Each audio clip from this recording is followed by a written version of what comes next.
work on this fabulous committee. Thank you so much, Chair Walberg and Ranking Member Scott. It's an honor to be appointed to this committee, especially as a freshman member. I know I have very huge shoes to fill. Congressman Raul Grijalva was a titan in the fight for strong public schools and labor protections. Our home state of Arizona has been ranked as one of the worst schools for public education for years. That is a direct result of extreme cuts to public education funding, resulting in some of the lowest teacher pay in the entire United States. We are also a right-to-work state where the legislature has continuously gone after workers' rights and preempted cities from establishing heat safety rules in the hottest state in the country. I'm so grateful that Arizona will continue to have representation on this committee, and I'm really proud to fill that role. I look forward to working with each of you to make our public schools stronger and our workplaces safer. Thank you. Thank you, and again, welcome to this committee. Now we'll turn to the oversight hearing portion of today's meeting. Good morning. It's a pleasure to welcome Secretary Linda McMahon for the first time to the Committee on Education and Workforce. We don't want to be your last, necessarily. Madam Secretary, thank you for being here. Since you were sworn in on March 3rd, you've made it your mission to address the glaring problems you inherited from your predecessor and begin to the process of right-sizing the Department of Education so we can return education to the states.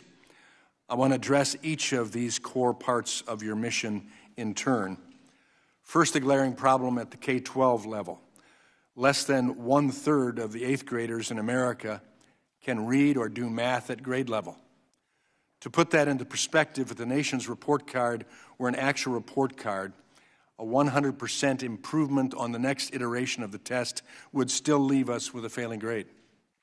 Unfortunately, too many in our education system are more invested in protecting their monopoly power over kids' futures or indoctrinating students into left-wing ideology than teaching them basic skills, developing their critical thinking, and expanding their educational choices. At the post-secondary level, your predecessor used billions of taxpayer funds to pursue illegal student loan schemes meant to shift responsibility for student loan debt from the individuals who took it on to taxpayers who paid off their debt or never went to college in the first place. In addition, the Biden-Harris administration ignored the congressional mandate for student loan repayments to resume, breaking the student loan system and creating chaos for borrowers. All the while, Democrats have been happy to let the post-secondary education industry continue bilking students, their families, and taxpayers, while in many cases delivering a product that leaves students worse off than if they had never attended college at all. At all levels of education, your predecessor weaponized the Office for Civil Rights to inflict dangerous and radical ideologies on students and their families while simultaneously taking a hands-off approach to the exploding crisis of anti-Semitism in our nation's schools and colleges. I have been heartened to see your aggressive actions to protect the dignity, the safety, and academic and athletic opportunities of women and girls from a radical gender ideology that ignores basic biology. I've also been heartened by your desire to bring to light discriminatory DEI practices in our schools that dehumanize people. And I've been especially happy to see your department's response to the indifference to many education leaders continue to show in the face of ongoing threats to Jewish students. Second, I applaud you for embracing a final mission for the Department of Education. I imagine we'll have a vigorous debate about this today because the Republican and Democrat parties have competing visions of education in this country, and that's how it is.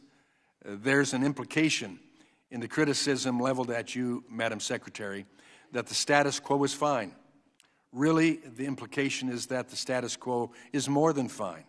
The minority wants us to believe that the Department of Education is overseeing an education system in which students are thriving and employers have access to a workforce prepared to succeed. Neither of these are true. As I mentioned earlier, our K-12 education performance is abysmal. At the post-secondary level, The national 6-year graduation rate is just over 60%. In other words, our colleges and universities would get an F on their primary responsibility. And the college for all mentality driven by the previous administration's student loan schemes has only made the problem worse. Our education system has failed to prepare a workforce with the skills employers need. Again, this is what Democrats are defending. Republicans believe there's a better way. We believe in reducing bureaucracy, trusting our educators, trusting our state and local leaders, and trusting the innovators who are pushing against the barriers thrown up by the bureaucracy. And above all, we trust our parents. This is our vision. And thankfully, we finally have an administration in place that shares this vision. The Trump administration is eliminating bureaucracy where it isn't needed. It is also implementing federal guardrails when needed, like enforcing Title IX to protect the rights of women and girls, protecting access to education for students with disabilities, holding colleges and universities accountable for tolerating mass harassment of Jewish students, or preventing efforts to exclude parents from their children's education. In these ways, the Trump administration is streamlining bureaucracy so that the federal government can better deliver on the responsibilities it has. Madam Secretary, again, thank you for being here.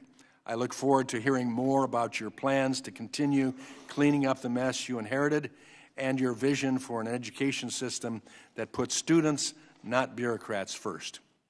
I will now yield to the ranking member, Representative Scott, for his opening statement. Thank you, Mr. Chairman, and good morning.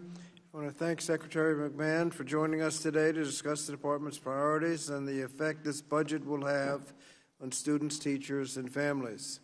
Secretary McMahon, as Secretary of Education, you took an oath to oversee the Department of Education and uphold the Constitution.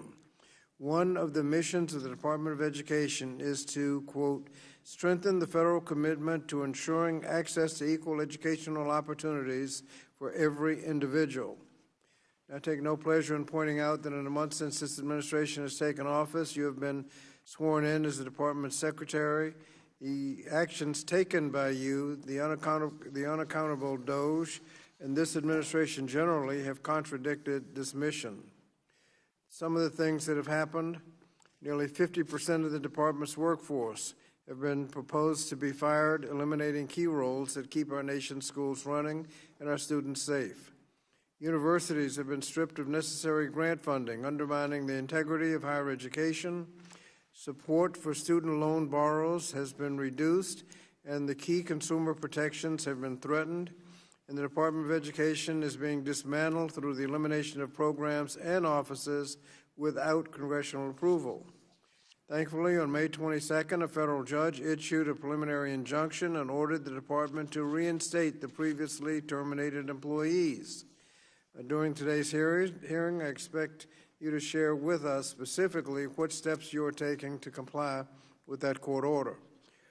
Relatedly, we understand the department has repeatedly delayed and denied the department's Office of Inspector General access to requested documents, information, and staff to conduct a review related to the department's recent workforce program and operational changes. Yesterday, I sent you a letter urging you to cooperate with the OIG in accordance with the law. And it's my hope that because you have spoken to numerous news organizations about your plans to dismantle the department, you will feel comfortable with sharing your plans with Congress and the OIG. For millions of Americans we are struggling to understand how the actions you have taken at the department to address learning gaps and improve academic outcomes for the nation's children. Simply put, if all of these positions are being vacated and resources are being cut for the sake of efficiency, then who is doing the work to ensure that the mission of the department to strengthen the federal commitment to ensuring access to equal educational opportunity for every individual is being met? For example, another mission of the department is to promote improvements in the quality and usefulness of education through federally supported research, evaluation, and sharing of information. Yet this administration has stopped the Institute of Educational Sciences from funding, and that organization supports research and collects data on education across the country to improve students' academic outcome. Congress uses this research to determine how it can save money and ensure resources are allocated only to effective programs. However, since you have halted research in the middle of their projects, much of their work is now useless to Congress, and that is the very definition of creating waste.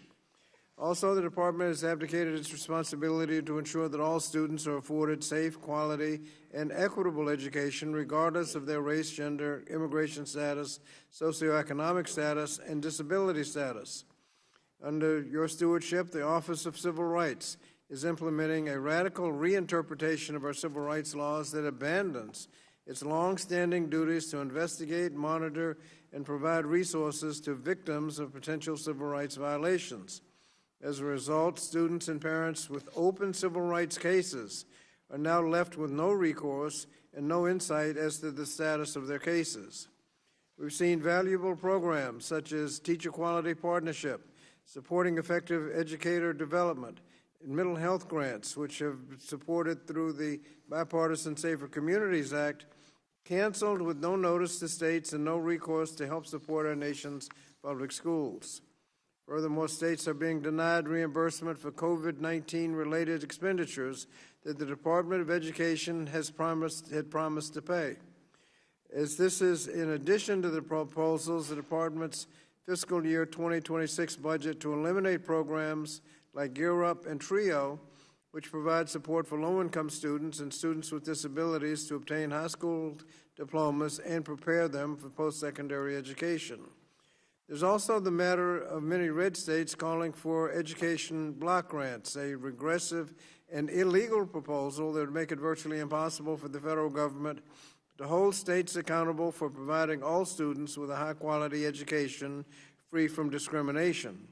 And yet the Department's budget proposal requests that Congress grant you the legal authority to block grant several programs, a clear acknowledgement that you currently lack this authority. So we expect to hear from you today that you will deny the state's request to block grant without direct congressional authority, and more importantly, we want to hear expressly how you will hold states accountable for upholding students' civil rights. I'd be remiss if I did not note that the Department's fiscal year 2026 budget proposal would make it more difficult for students to enroll in and afford a college education by proposing reductions in funding to need-based grants, such as Pell and Work Study. This is achieved by removing staff who oversee federal student aid administration and oversight, forcing borrowers into unaffordable repayment plans and aggressively garnishing wages of low-income borrowers. Additionally, the budget proposes reducing the Department's workforce development programs by 33%. In sum, between the cuts to higher education and programs for alternative career paths, this budget proposal would leave this country's workforce behind rather than competing in the global economy. At the end of the day, it is the students of this nation who will suffer under this budget proposal. Students from low-income families and students with disabilities, English learners, international students, and students of color will face more hurdles accessing equal educational opportunity. And eliminating those burdens is the very mission of the Department of Education. So regrettably, instead of investing in our children, your budget proposal was eviscerate vital, evidence-based educational programs in the offices of the Department as a means to attack programs promoting diversity, equity, inclusion, and accessibility. So your success in this job will come only if you adhere to the mission of the Department of Education, faithfully execute the laws, and uphold your oath to the Constitution. Regrettably, this proposed budget does not signal a path of success for America's students and families. And that's why I'm urging you to reverse course and call on my colleagues on the other side of the aisle to critically review this proposal and reject it. Democrats will not sit idly by while students are under attack. We will fight any and all attempts to dismantle the department, and we will continue to stand up for students, parents, and families who are struggling. So, Madam Secretary, thank you for appearing today. We hope to get concrete and substantive answers from you. And with that, Mr. Chairman, I yield back the balance of my time. I thank the gentleman. Pursuant to Committee Rule 8C, all members who wish to insert written statements into the record may do so by submitting them to the committee clerk electronically in Microsoft Word format by 5 p.m. 14 days after this hearing. And without objection, the hearing record will remain open for 14 days to allow such statements and other extraneous material noted during the hearing to be submitted for the official hearing record. I'll now turn to the introduction of today's witness, the Honorable Linda McMahon, Secretary of the U.S. Department of Education. Madam Secretary, we thank you for being here today. As you are aware, it's your responsibility to provide accurate information to the committee. Pursuant to committee rule, I would ask that you submit your oral presentation to a 5-minute summary of your written statement. Madam Secretary, you are recognized for your testimony. Welcome. Make sure that microphone is on there. That helps for you to hear me, right? Good morning, Chairman Walberg, Ranking Member Scott, and distinguished members of the committee. Thank you for having me today to represent the goal I share with my boss, President Trump, to responsibly eliminate federal bureaucracy, cut waste, and give education back to states, parents, and educators. With your partnership, the fiscal year 26 budget will take a significant step toward that goal. We seek to shrink federal bureaucracy, save taxpayer money, and empower states who best know their local needs to manage their education in this country. We have reviewed our programs and identified spending that does not fulfill the mandate of trust the American people have placed in President Trump. We have cut old contracts that were enriching private parties at taxpayer expense, suspended grants for illegal DEI programs, and now are putting forward a responsible budget request that reduces the department funding by more than 15%. At the same time, we're working to make American education great again. In our conversation with governors, teachers, and parents across the country, we hear calls for accountability and more local control. That's our goal, to give parents access to the quality education their kids deserve, to fix the broken higher education industry that has misled students into degrees that don't pay off, and to create safe learning environments. We're holding institutions to account when they facilitate discriminatory or hostile environments on campus. A level playing field with limitless opportunity, I think, is a vision that we all can share. Our budget reflects this vision. Its cuts reflect the bureaucracy that is getting out of the way, and its continuations and increases represent smart spending that will help improve student achievement, not serve bureaucratic interests. Our goal is clear: make education better, fairer, and more accountable by ending federal overreach and empowering families, schools, and states who best know the needs of their students. I'm eager to partner with you to make this vision of the future a reality and ensure that every child is part of it. Thank you, and I look forward to your questions. Thank you, Madam Secretary. Under Committee Rule 9, we will now question Secretary McMahon under the 5-minute rule, and I'll recognize myself for 5 minutes. Last month, Madam Secretary, the House passed H.R. 1, the One Big Beautiful Bill Act, which will permanently extend President Trump's tax cuts, provide relief for hardworking families, and jumpstart our economy. Importantly, as a result of the hard work of this committee, the bill also represents the largest reform to how we fund higher education in decades. With this bill now in the Senate, what does the administration see as the 3 most important higher education policies included in this legislation? Well, I think one of the things that we really need to look at under H.R. 1 is I don't think it's out of the question that we should expect our colleges and universities to have a little skin in the game relative to the loans that are made.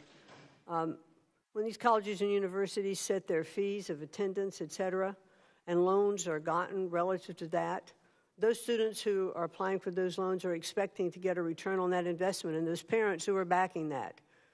Now, if the degrees that these students get, or if they drop out of school, or if the performance isn't as expected, then these loans remain unpaid and they become the burden of all of taxpayers. It's not that the loans are forgiven or they go away, they're just shouldered by others. And I believe that if colleges and universities have a little skin in the game and they have to repay part of that loan, they'll take a look at what their costs are as looking at education across the board.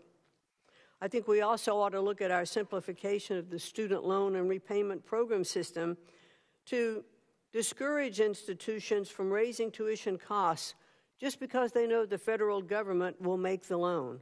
That's I think a little bit as to what I said in the first part of having some skin in the game. And then we need some bold reforms like Workforce Pell that will allow students to access Pell Grants to pursue high-quality, short-term training.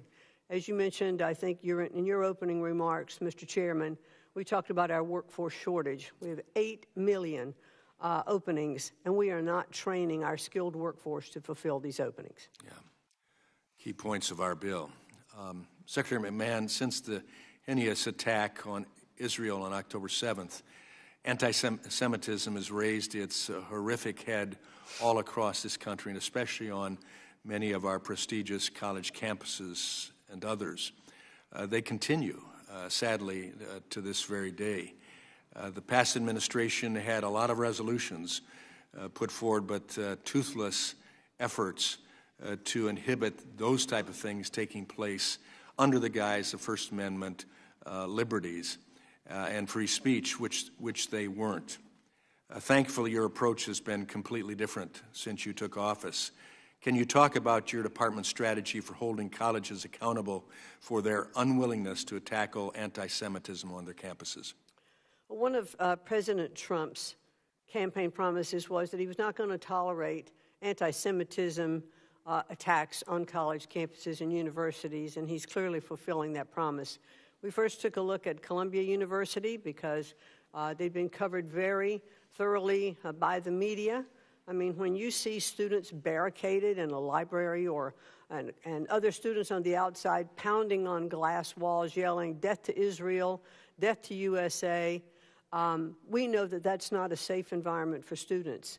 When I've spoken to Jewish students who have attended some of our elite universities that do allow these anti-Semitic attacks, well, I've been told that they are afraid. And we can't allow students on campuses. So we've held back funding from Columbia. We've also done the same thing with Harvard. But these are Title VI violations. These are not First Amendment violations. We have gone after this under Title VI. We've withheld funding. And we are asking, as Columbia has done, to come to the table for negotiations. We've also asked Harvard. Their answer was a lawsuit. So we are approaching and investigating probably about 60 other universities for civil rights violations. Thank you. In a few seconds remaining, what excites you most about returning education power and authority to the states? I believe that the best education is that closest to the child, as does the president. Those on the ground working with children every day, governors, superintendents, teachers, those are the ones who can make the best decisions for education for our children. Thank you. I yield back. I now recognize the gentleman from Connecticut, Mr. Courtney. Great. Thank you, Mr. Chairman. Secretary McMahon, in your opening remarks, you focused on the need for giving parents and families the choice in terms of their children's education. And sure enough, in your skinny budget, the line item for charter schools was plussed up, which I guess is consistent with those remarks. However, you zeroed out magnet schools in the skinny budget. We both come from Connecticut. U.S. News and World Report did their annual ranking of high schools in the state of Connecticut. The number one high school in the state of Connecticut is a magnet school in East Hartford, the Connecticut IB Academy. The number 3 high school in terms of quality in the state of Connecticut is the Marine Science Magnet School in Groton, Connecticut, which I have the honor of representing. There is not a charter school in the top 50. And again, this is not, my question is not really about whether charter schools perform or don't perform, but what your budget does is it undercuts parental choice, because magnet schools are choice-driven programs. I can say that personally because my daughter attended a magnet school, and it was an excellent education experience. You zeroed out that account, which is completely undercuts and contradicts the hype in your opening statement about supporting parental choice. I mean, why wouldn't you support magnet schools? Well, I do support magnet schools, and as we both know, in Connecticut, I'll speak to magnet schools, but also in Connecticut, there has been the lowest growth in charter schools. I think we're like 5th from the bottom in the country for allowing more charter school growth. So why zero out magnets? Magnet schools are also, as are charter schools, they are public schools. So in the public schools funding, then I think that as the states have more control over their state budgets, they can allocate those dollars to magnet schools. I think magnet schools are great, and I know that a lot of them do focus on particular kinds of studies. Thank you. Just reclaiming my talk is cheap. Budgets are what count. And this budget does not say that magnet schools are great. I have another question. I want to just move on. You referenced the skinny budget, and that was an operating plan. We now have the full budget, so we might take another look at that. Yeah, it says 0. You may still be. Anyway, be correct, I want to move on to. I want to move on to the Perkins program, which again is very important in the state of Connecticut. I was at a graduation ceremony on Wednesday.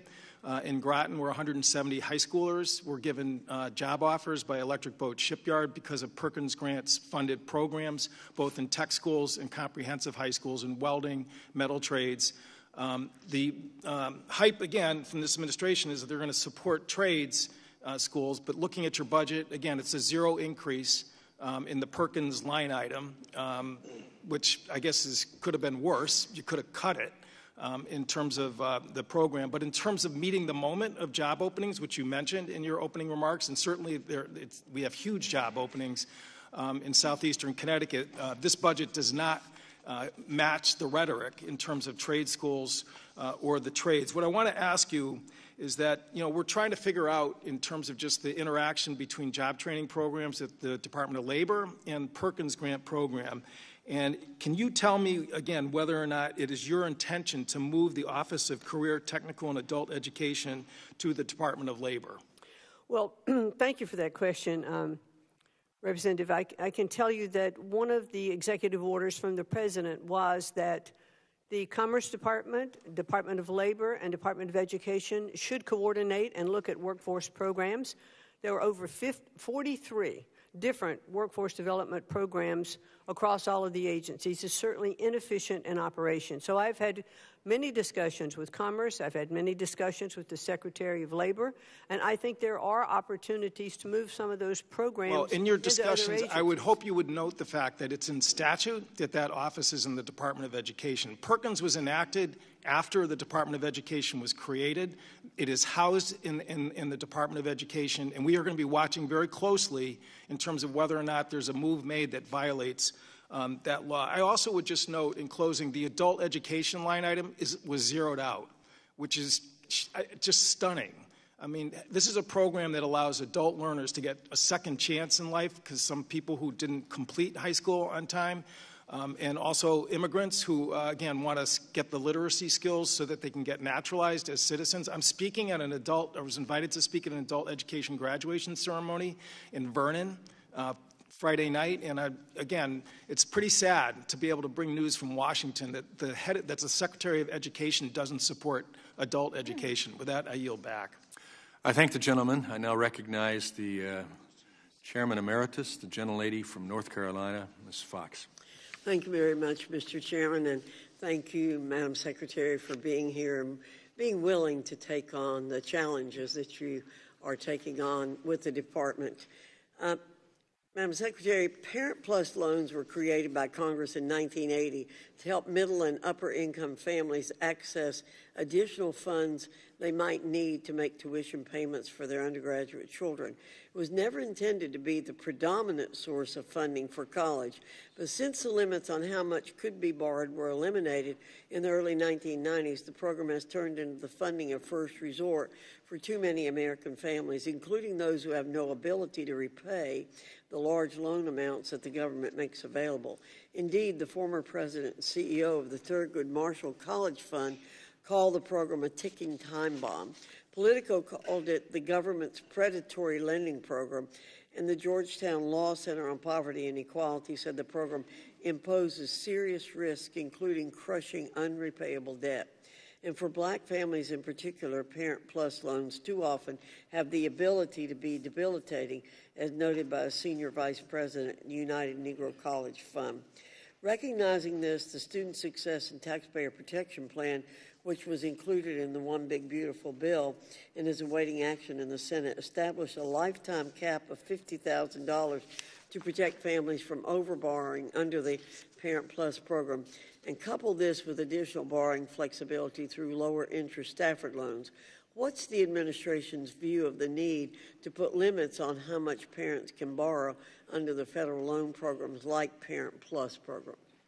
Well, we certainly do support, the limitations, because I think what we've seen, you know better than anyone, Congresswoman, that $1.7 trillion in student loan debt is unacceptable and unsustainable in our country.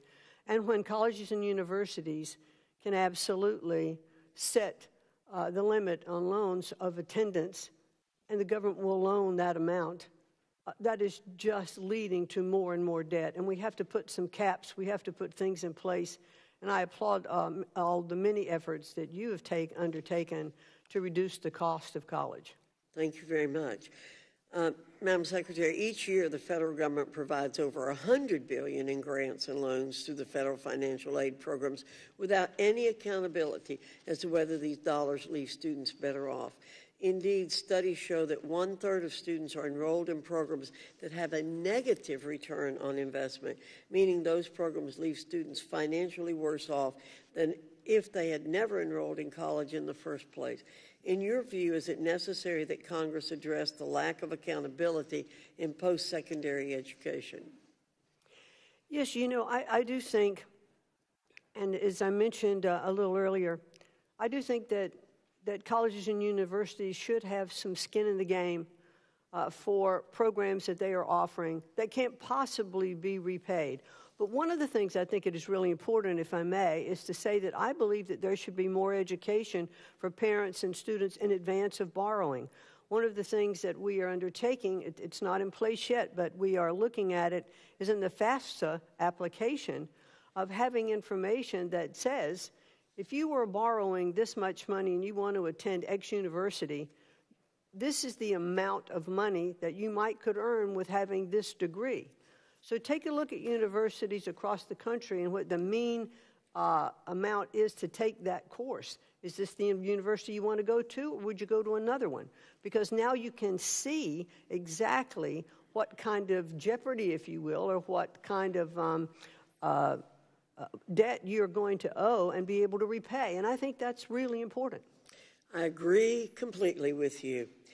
Madam Secretary, one more question. Universities are increasingly concerned with creating cultures of inclusion and belonging, but in recent years we've seen these institutions turn the other way when Jewish students are excluded or subjected to litmus tests about Israel and Zionism. In your opinion, what message does it send to Jewish and Israeli students and faculty on college campuses when universities entertain calls to boycott and divest from Israel? And what is the Department of Education doing to rein in the damage that BDS causes in higher education? Well, we've certainly taken universities to task already through the programs with Columbia that you've seen of reducing or of stopping their funding, $400 billion. And right now, other departments or agencies, HHS, GSA involved, We've cut Harvard's funding by $2.2 billion, and an additional $450 million, I think is the correct number. We're putting teeth behind these Title VI violations. Before, I think it was Representative Scott that said maybe the talk is cheap. Well, we've put teeth in these efforts. Thank you, Madam Secretary, and thank you, Mr. Chairman. I yield back. I thank the gentlelady. Now I recognize the gentlelady from Oregon, Ms. Bonabinci. Thank you, Mr. Chairman. Secretary McMahon, on February 13th, during your confirmation hearing, Senator Murray asked you, if confirmed, do you commit to getting every dollar we have invested in our students and our schools out to them? And you replied, well, the appropriated dollars and those monies that are passed by Congress, yes.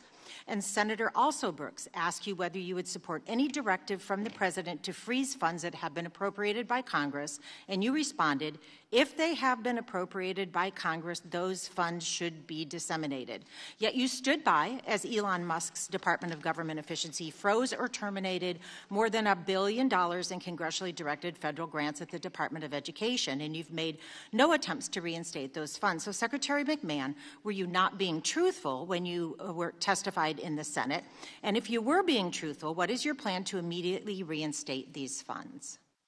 Well, I thank you for that question, and I would like to perhaps explore with you a little further as to exactly which grants you were talking about. I believe $1 billion in congressionally directed federal grants that have been cut. And as I said, I would like to work with you and to understand exactly which grants you're talking about. I can also tell you that as part of my testimony, Madam Secretary, I'm reclaiming my time because the question is, congressionally directed funds have been cut. What are you doing to reinstate those funds? And I also said in that testimony that we would abide by the law, and that's exactly what we will do. Well, that would be to reinstate the funds. And I know you have this so-called simplified funding program that consolidates programs, including Title IV-A, which I always lead the appropriations letter for. But overall, this consolidation, so-called consolidation, leads to a $4.5 billion cut.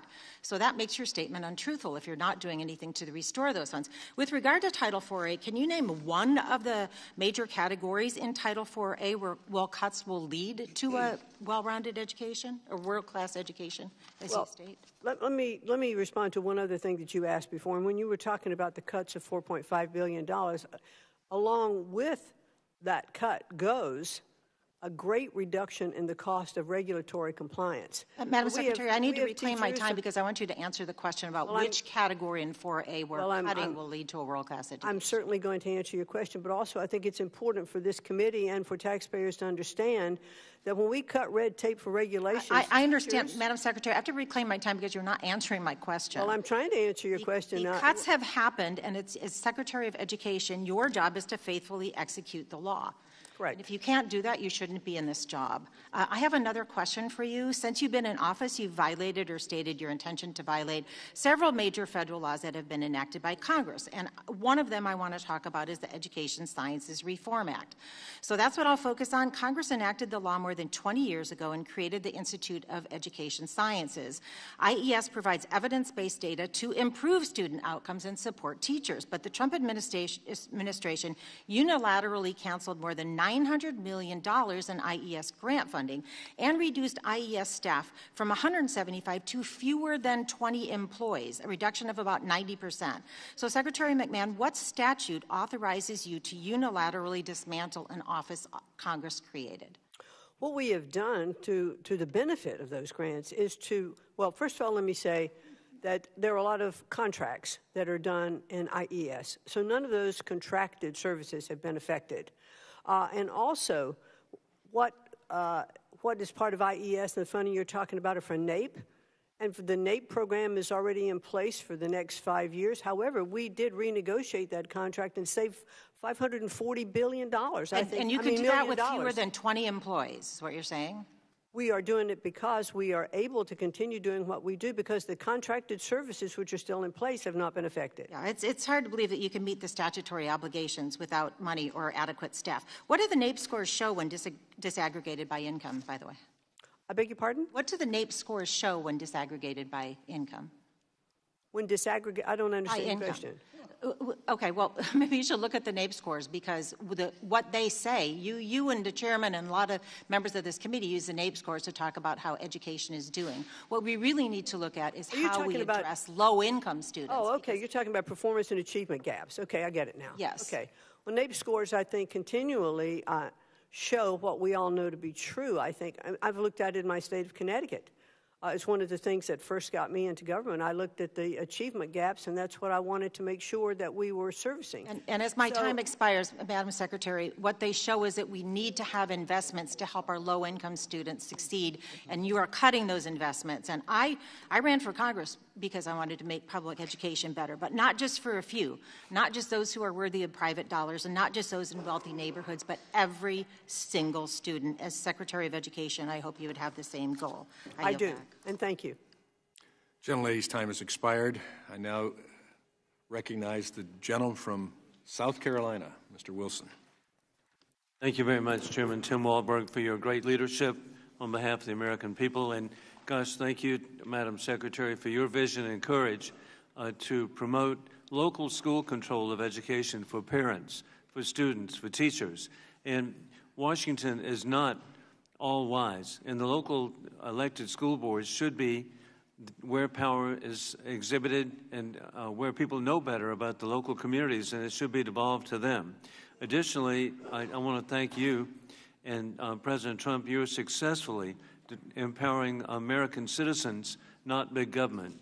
And you're actually doing the exact opposite of any dictatorship, in that power is being returned to the people, the local elected school boards that so well reflect the citizens who have elected them. And then I believe you are the right person for the job. Additionally, I believe, too, that it's so clear that education is a state issue, and it should remain as a state issue. It should not be a federal issue. And with that in mind, I recently led a letter, along with 27 of my colleagues, to call for an increase in funding for the Federal Charter Schools Program, CSP, across the country. The charter school community is committed to providing families with high-quality public education options voluntarily, choice of the parents. And I am grateful to see that President Trump's budget would increase the charter school program by 14%. Furthermore, last month during National Charter Schools Week, you announced an additional $60 million in funding for the CSP this year to help meet the needs of families across the country. For the American people, and particularly for the media, if you will explain what the success is of the voluntary school choice programs are, and how is this money going to be spent around the country? Well, thank you very much, Congressman Wilson, for your kind words about me. But also, I have visited many schools, many charter schools throughout the country already. And what I have seen with those charter schools is the innovation that they are allowed to use that you don't see in a lot of our public schools. And so I'm very pleased to see that the President is also supporting school choice. The President wants to make sure that the best education is that's closest to the child, whether that's homeschooling, charter schools, public schools, private schools, religious schools. He wants to make every opportunity available to all the children in the country. So I am pleased that we did increase the budget request for charter schools. And I too have visited the schools, and I visit all the schools that I can in the district I represent, every type that you just identified.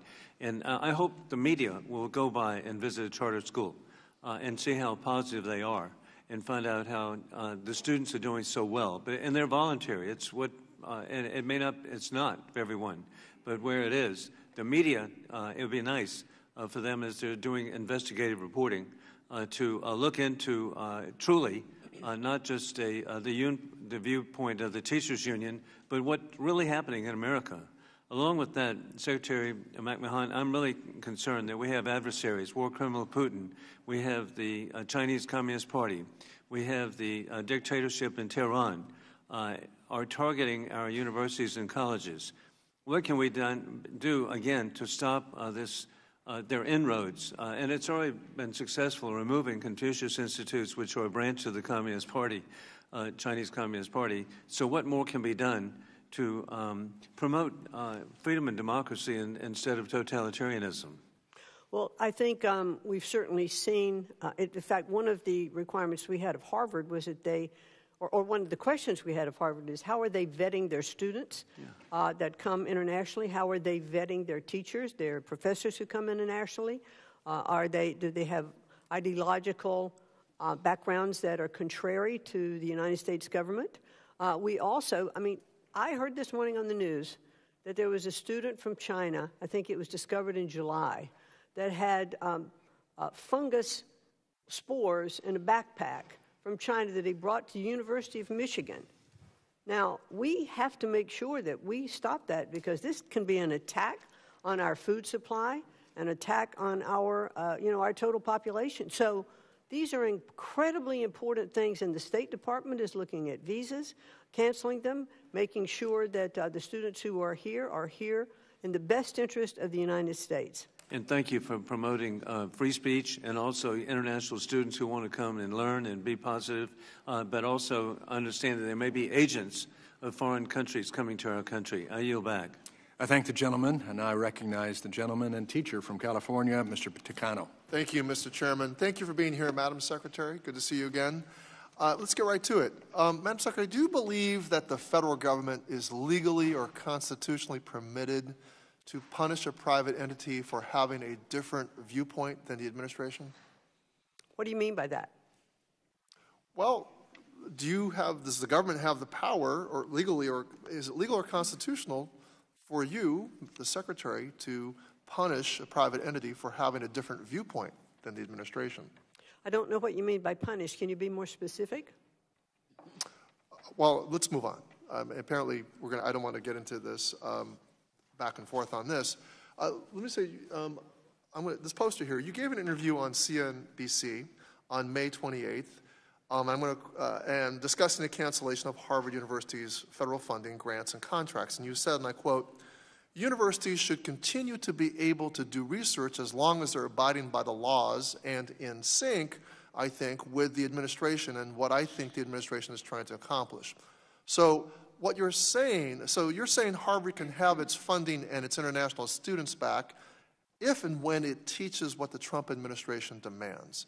And these demands are included in this April 11th letter signed by the Department of Education and other agencies, and include a requirement that the government must be able to, quote unquote, audit the viewpoints of its student body, faculty, staff, to ensure, quote unquote, viewpoint diversity.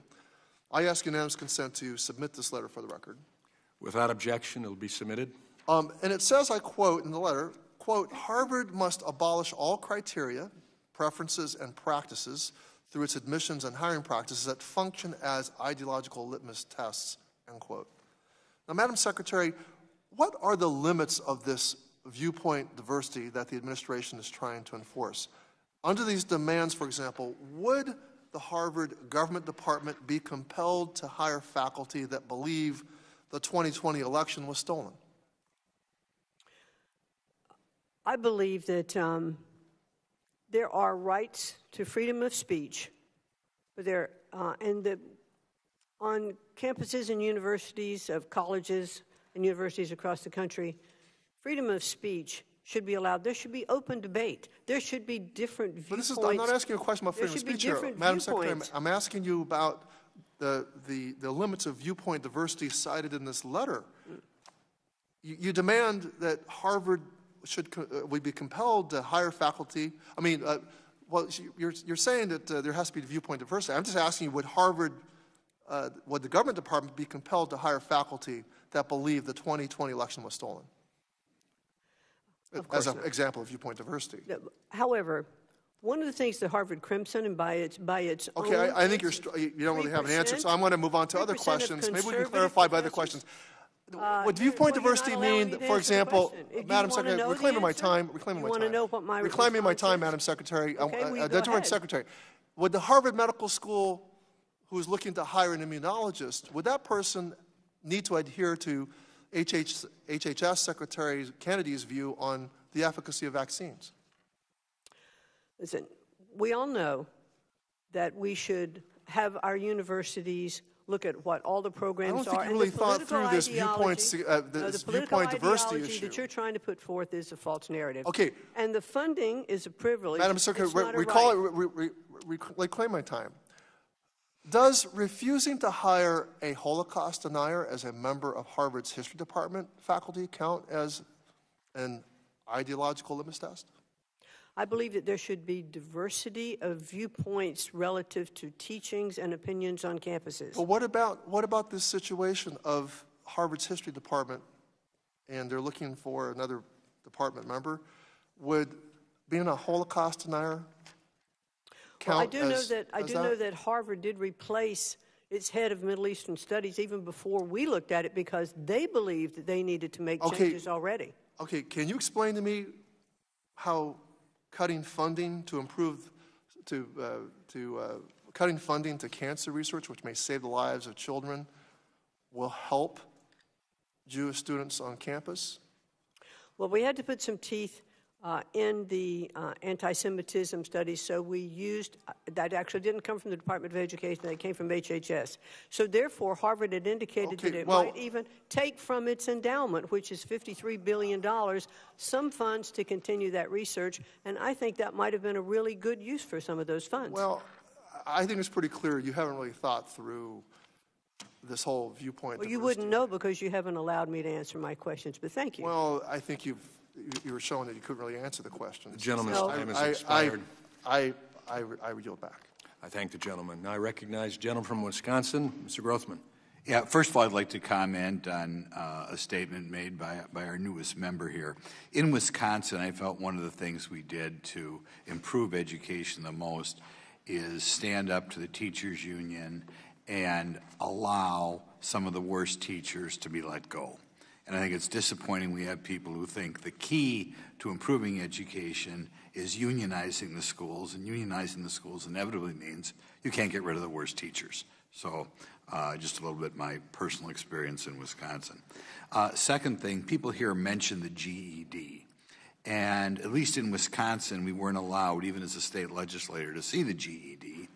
But somebody released it to me anyway, I guess breaking the law.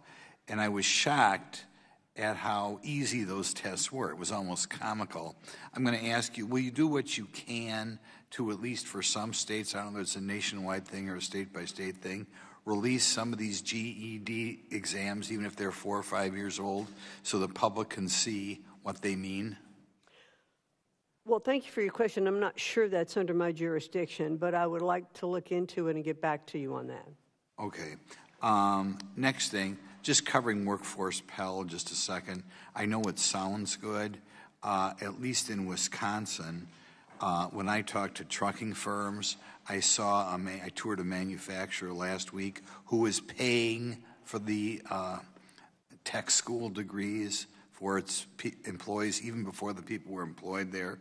Same thing with construction firms, paying for the education. So I kind of felt a little bit that this workforce Pell is we're driving in and paying for stuff the private sector's taking care of already. So I'll just ask you to look into that. Now, as far as bias and the anti-Semitism in universities, to me it's part and parcel of a larger problem. Anybody who's been involved in Republican politics for a while has met students who have to lie routinely on tests to feel they have to get a good score. And it's because you have this monolithic left wing that is got almost all, in some disciplines, of the teaching jobs.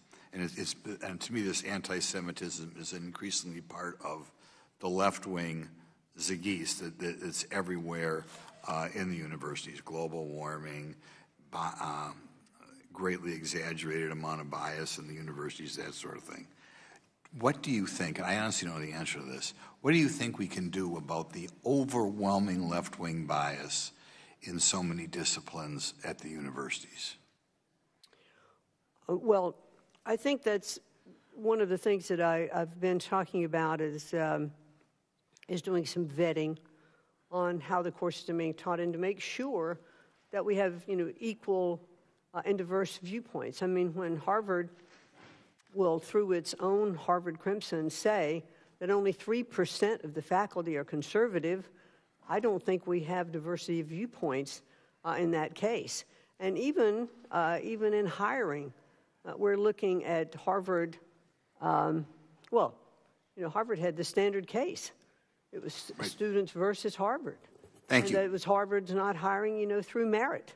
It's decreasing those populations of students from, it's against a lot of Asians in the community. So all of those things have to be taken into consideration. I agree with you that we have a shortage of people going into skills-based learning programs, be they tech schools, be they trade schools, what have you. I think part of the answer is to disseminate the statistics showing how much better, say, a plumber or an electrician or a welder does than people with a communication arts degree or a business marketing degree. And it's a very difficult thing to know what to do because, of course, under our Constitution, education is not really something that we think of as a federal thing. But I think you could disseminate that. Would you try to do what you could to, during your term, educate the public as to how much better financially people do with a skill as opposed to a genuine education degree? I certainly would like to make sure that everyone does understand that. Would you publicize it? I guess that's what I'm looking for. Would you publicize how much better? I think those stats are available. All you have to do is have a plumber come to your house. Boy, I can tell you that I might be in the wrong business sometimes. I hope you use your position. My final question is, one of my colleagues here talked about so-called difference by income level, and I always think that's not where they should be looking. I think they should be looking by family background. Would you collect data, unlike for income level, family background of students and see, by that I mean family structure, and see how that affects educational test scores? Would you do that for us? I'd really like to get back to you and understand a little bit more of what you would like us to look into, but I will get back to you on that. The gentleman's time has expired. I now yield or recognize the gentlelady from North Carolina, Ms. Adams, for her 5 minutes. Thank you, Mr. Chairman, and thank you, Secretary McMahon, for being here today. I hope that I will have an opportunity to meet with you. I had made a request, and we weren't able to do that, and hopefully you'll reconsider. But let me just raise a concern that I heard from one of my constituents who served in the Department of Grants Management Policy Division.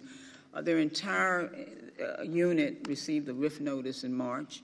This office, from what I understand, held key oversight functions for grant administration and compliance, and ensuring that taxpayer dollars were used effectively and legally, and that the department's obligations under federal statute were met. I know you've spoken about the importance of streamlining and efficiency, and I respect that. I know it's difficult sometimes.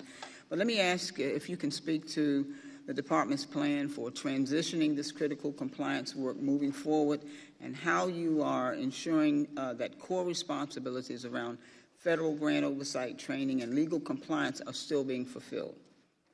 Well, thank you very much for your question. Just let me give you the assurance that even with the streamlining that we have done so far, we have not missed any of our statutory requirements, and that's what we will continue to do. So you have, and you are going to meet those. Is that what you're saying? Yes. Okay. So let me ask you, as you already know, Title III, Part B provides mandatory funding to HBCUs, and I appreciate your statement on HBCUs. I'm a 40-year professor at an HBCU, a graduate twice of one. But can you speak to how the department is using the data and metrics to track the long-term impact of outcomes like academic performance, research competitiveness, and infrastructure modernization at our HBCUs that are approximately almost 200 years old? And beyond that, how do you plan to scale what's working? And if we're seeing strong results at one campus, then how can we make sure that these best practices are reaching others? Well, thank you very much for asking. We have held all of our funding for HBCUs level. They've not been decreased. I've met with President Vinson from Howard University and understand from him a lot of the great programs they have in place. So we recognize the great value of HBCUs. And I believe, and I can get back to you to make sure that this is a correct statement, but I believe that the president also has a special office in the administration for HBCUs. Yes, ma'am, he does, and of course he did have an executive order on HBCUs, and of course you know that the HBCUs Partners Act, signed into law by the president, requires agencies to report each year to Congress on how they're supporting HBCUs and how that aligns with the goals of the executive order and the White House initiative, of which you just spoke about. So let's say that there's a grant that gets canceled, but that cancellation doesn't line up with the executive order or the intent of the HBCU Partners Act. Would you be willing to work with the White House initiative and your interagency partners to take another look at those decisions and potentially reinstate grants that were inconsistent with that guidance? Certainly, I would always look into those things, but we have not canceled any grants. Oh, yes, ma'am. Okay. Well, we're gonna make sure that we follow up on that. Yeah, we'll follow up if that's not the case. All right. Well, thank you. Are there ways that you could look at to incentivize required state matches to HBCUs as the executive order states? Because currently that's not being done. I'm not sure that it's not being done, but I would like to look into it further. And if it is not being done, I'd like to talk to you about it. Yes, ma'am. I want to talk to you about it because I can assure you that it is not being done. But let me just say, Mr. Chairman, I do want to ask for unanimous consent to enter into the record a 2024 report from the Century Foundation that outlines studies that show that HBCUs provide an incredible return on investment. Without objection, it will be submitted. Well, thank you. And Madam Secretary, thank you very much. I know that I'm almost slightly over my time, but I'm looking forward to this year's HBCU Week. I saw that the website has been updated, and I certainly appreciate the effort to keep that momentum going. I look forward to, as I said in my opening comments, to having that one-on-one with you. I would certainly appreciate if you would honor that request. And thank you very much for being here. And, Mr. Chair, I yield back. Thank you. I'll certainly do that. Gentlelady yields right on time. Thank you. I recognize Gentlelady from New York, Ms. Stefanik. Thank you, Mr. Chairman. Secretary McMahon, thank you for being here today. I want to follow up on my colleague across the aisles back and forth where you didn't have an opportunity to answer the question. As you know, I've been very engaged in leading this effort in terms of holding Harvard accountable. We saw the scourge of anti-Semitism after the Hamas attacks on October 7th, and Harvard failed in every respect to enforce the rules to protect Jewish students. And over the course of our investigation, it was revealed that there was anti-Semitism deep in the Office of DEI at Harvard for their failure to respond to Jewish students, and it highlighted this issue of a failure of ideological diversity. I wanted to add some more details to what you pointed out. Less than 3% of the Harvard faculty are conservative, and this is a challenge in education writ large. According to the Harvard Crimson, as of 1989, the ratio was 2-to-1, liberal to conservative. By 2017, it was 5-to-1, and then as of 2023, it's 26-to-1. So when we talk about ideological diversity, it is a crisis at Harvard. Can you further elaborate on that? Well, just agreeing with what you've said. I mean, when by their own statistics, it is clear that they don't have diversity of viewpoint. And I believe, and as I mentioned a little bit earlier, the fact that Harvard had already replaced its head, or was looking to replace its head of Middle East Studies, recognizing that they already had an issue. I think it's indicative that Harvard, even before we were initiating our talk, well, I actually think that we spurred them on. Absolutely. When we started putting teeth in what we were doing, they finally said, okay, we're going to make some changes, and they did do that shortly after we started our investigation. And you're spot on, Secretary McMahon. Harvard has failed to save itself. They are responding to the exceptional work of this committee and the accountability measures that this administration has put into place. So I want to thank you for your strong leadership. I want to thank President Trump for his strong leadership. I care deeply about about this as an alumna of Harvard and as the first member of my immediate family to have that opportunity. We want to make sure these institutions are excellent for generations to come. My follow-up, which is on a different subject, this has come up in virtually every meeting that I've had, whether it's with university presidents, professors, or students, is the challenge of AI. And academic integrity in the classroom. Can you talk about the department's approach in terms of how to harness the benefits of this technology, but also make sure that we are learning the basics in the classroom and have academic integrity? You know, I think AI is probably one of the, it's so overwhelming with the abilities that it can bring, but it also has a downside and dangers. We want to make sure that AI is not, leading to false essays or papers or studies that students are turning in. However, when I've looked at K through 12 education and I've seen some of the tutorial benefits for individual studying through AI, I think it brings so much to the table that we can offer students who are accomplishing more in the classroom who aren't accomplishing as much by that one-on-one tutorial advantage. So I think we need to harness and capture those opportunities from AI, but at the same time, making sure we understand, and I don't think we even have this much of a handle on it yet, of what some of the dangers of AI can be. And I think that that's what's incumbent upon us to look across the board at all of that.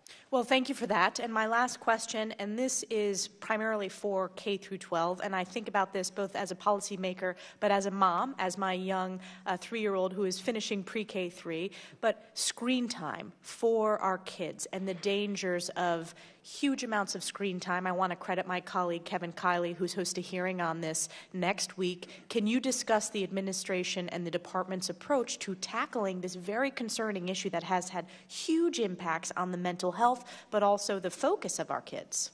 Well, and I do think this is really at state level. Yes. And there are governors who are, promoting policies, or superintendents who are put in policies in their local areas that say, bell to bell, in schools, no devices, so that students aren't distracted, from what they're doing. I think parents at home need to look at the amount of screen time that their children. This is a great deal of parental responsibility as well. And we've looked at different aspects. I've seen reports of more and more screen time, which then reduces your ability to focus and have attention for your subject. So while there is an entertainment value and information value to screen time, it's not always, I think less could be more. Thank you so much, Secretary McMahon, for your service, for the tremendous work you're doing for students across the country. Yield back. Thank you. I thank the gentlelady. Now I recognize that I've lost sight here. A little too soon. I now want to recognize the gentlelady from Georgia, Ms. McBath. Thank you, Mr. Chairman.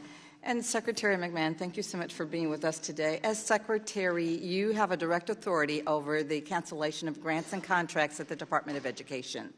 On February 10th, you canceled the Charting My Path for Student Success program that served over 1,600 disabled students and their families across 62 schools in 11 states, including Paulding County, which is in my home state of Georgia.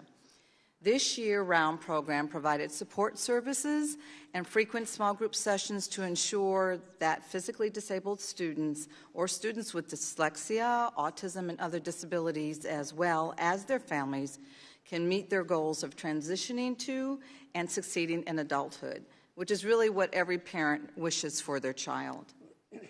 All too often, it's unfortunately a sink or swim situation for disabled students after high school, and programs like this can be the difference between a lifetime on disability insurance versus a good job that they can raise a family on. On this poster right here, you can see the exact email that was sent out to parents in Georgia because of your decision, which I would like to submit digitally for the record. It says, the federal funding provided by the Department of Education for this initiative has been discontinued immediately, and that your child will no longer receive transition supports. I would like to also submit for the record an article from NPR about a young man named Logan and his mother, Jessie, who were really benefiting from this program before it was abruptly canceled. Secretary, this is just simply a yes or no answer. Do you stand by your decision to cancel this program in the middle of the school year without any warning to the hundreds of students, teachers, and families that were participating? Well, I would like to explore that more. Secretary, this is a yes or no answer. No, it's not a yes or no answer. Yes, it is. And the American people deserve I'm not going to give you a yes or no answer because full answer more from you, yes or no. I'm not going to let you circumvent. I'm not going to let you ignore it. Yes or no. It's a simple question. Well, Do I'll you have to stand look by into this some decision? of the different programs, and I can't speak to individual grant programs without looking into them exactly. There are a lot of grant programs out there, so I'd like to get back to you. Note for the record that the Secretary is unwilling to answer my question.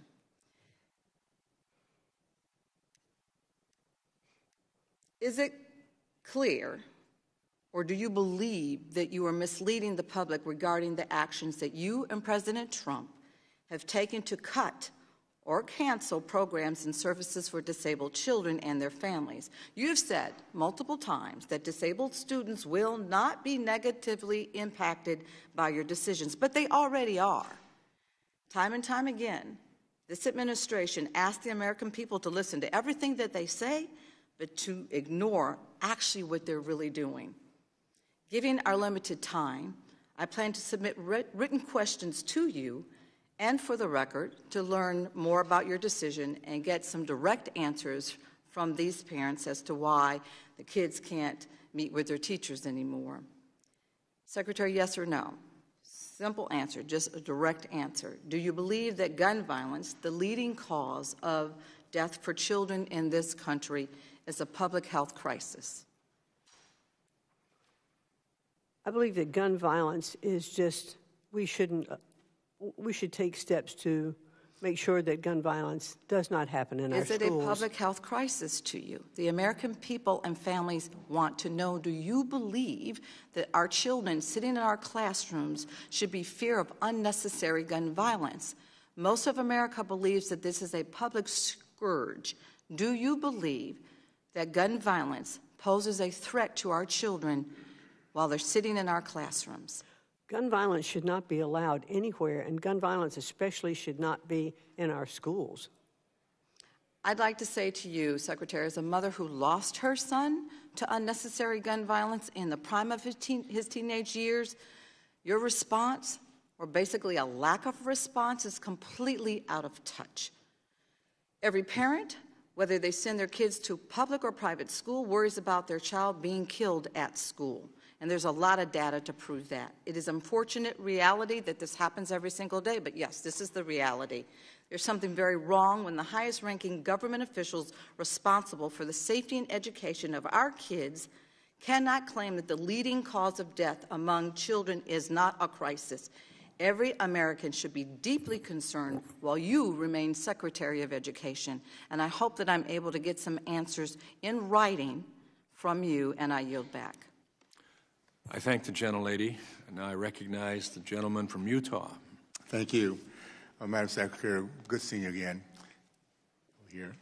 Ah, there you go. First of all, I'd like to thank you for bringing your entrepreneurial expertise to an industry that has long forgotten what a good return on investment is when it comes down to teaching our kids. There's nothing more important for the survival of our American culture than what you're tasked to do. You represent the end of accepting failure as an option. And on behalf of those who love the role of educators because they love the children they teach, I want to thank you for that passion. As you know, the House passed resolution, reconciliation bill, includes a version of the Education Choice for Children's Act, which will provide billions in tax credit scholarships for school choice. I have long advocated for school choice and am eager to see a much-needed school choice legislation enacted into federal level. Why do you think expanding school choice is such a huge win for parents who are desperate for educational options? Well, thank you very much, Congressman, for that question. School choice, I believe, is one of the top things we can do to make sure that every child has equal access to an excellent education. And President Trump certainly believes, and I've said this many times even this morning, he truly believes, as do I, that the best education is that is closest to the child.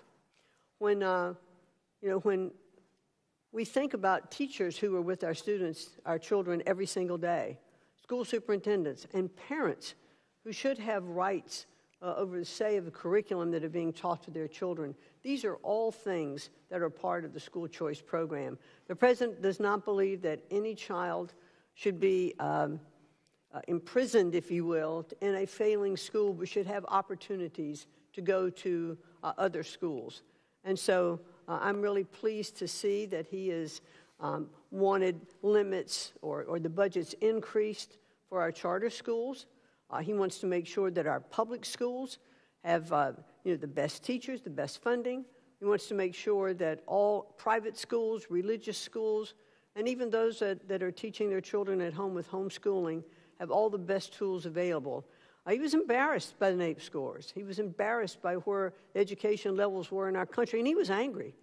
And when he's talked to me about it, he said, we absolutely need to make changes so that our students can have the best education in the world and that their performance scores will indicate that.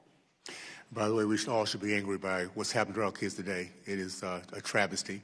And by the way, every child, no matter what zip code they live in, deserves the rights for life, liberty, and pursuit of happiness. The only way that can happen is through education. You have been aggressive in attacking the scourge of DEI in our educational institutions.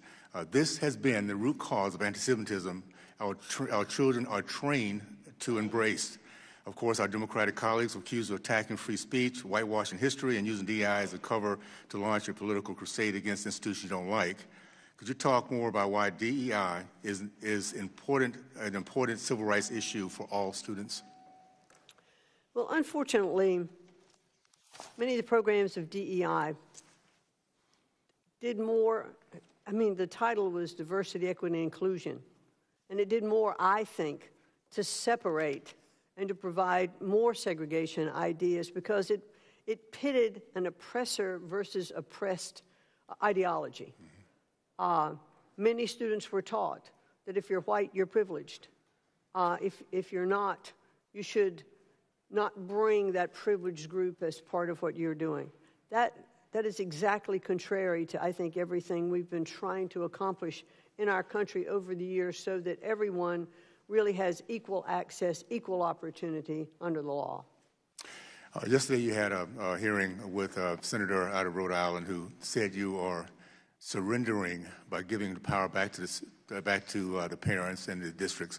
I just want to remind everybody that we in 2025 have 70% of our kids in 8th grade cannot read, write, and think. In 2017, black kids in the state of California, 75% could not read, write, and think.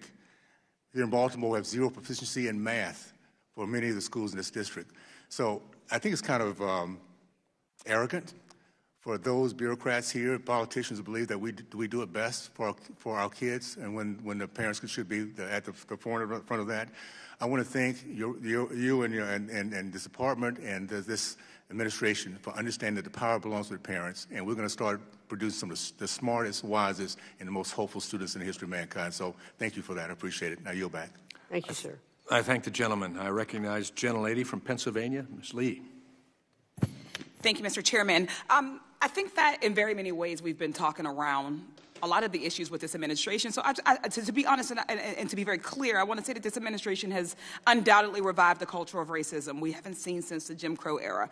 They've made it clear that open attacks on black and brown and other marginalized communities is not just tolerated, but it's encouraged. So when they call for removing of equity and inclusion and diversity and accessibility from schools in favor of quote-unquote traditional American values, it's indistinguishable from post-Civil War South advocating to rewrite history with the lost cause narrative to censor truths about slavery, or as they disappear students who write dissenting op-eds. It's reminiscent of the suppression of abolitionist newspapers.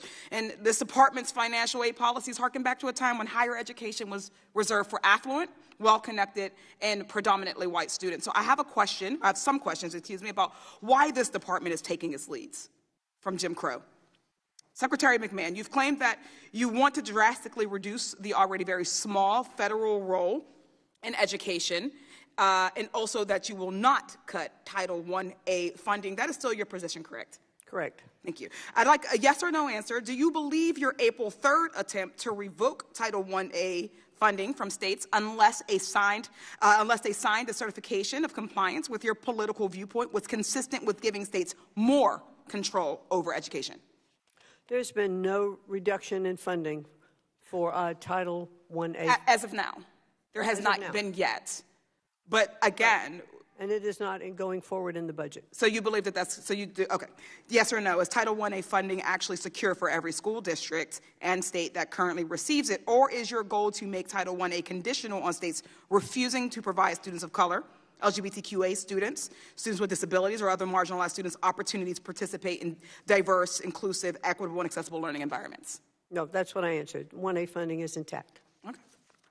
So let's talk about so-called illegal DEI, as you all have called it, a phrase you've continually bring up, that I'm still unclear on, especially after 3 federal judges have preliminarily ruled that your illegal DEI guidance is likely unconstitutional and unenforceable, illegal, as it were. Secretary McMahon, during your confirmation hearing, you were asked by Senator Chris Murphy if an African-American history class violated the administration's position on diversity, equity, and inclusion. You said you'd like to look into it. You've been on the job for a few months now. Have you been able to look into it?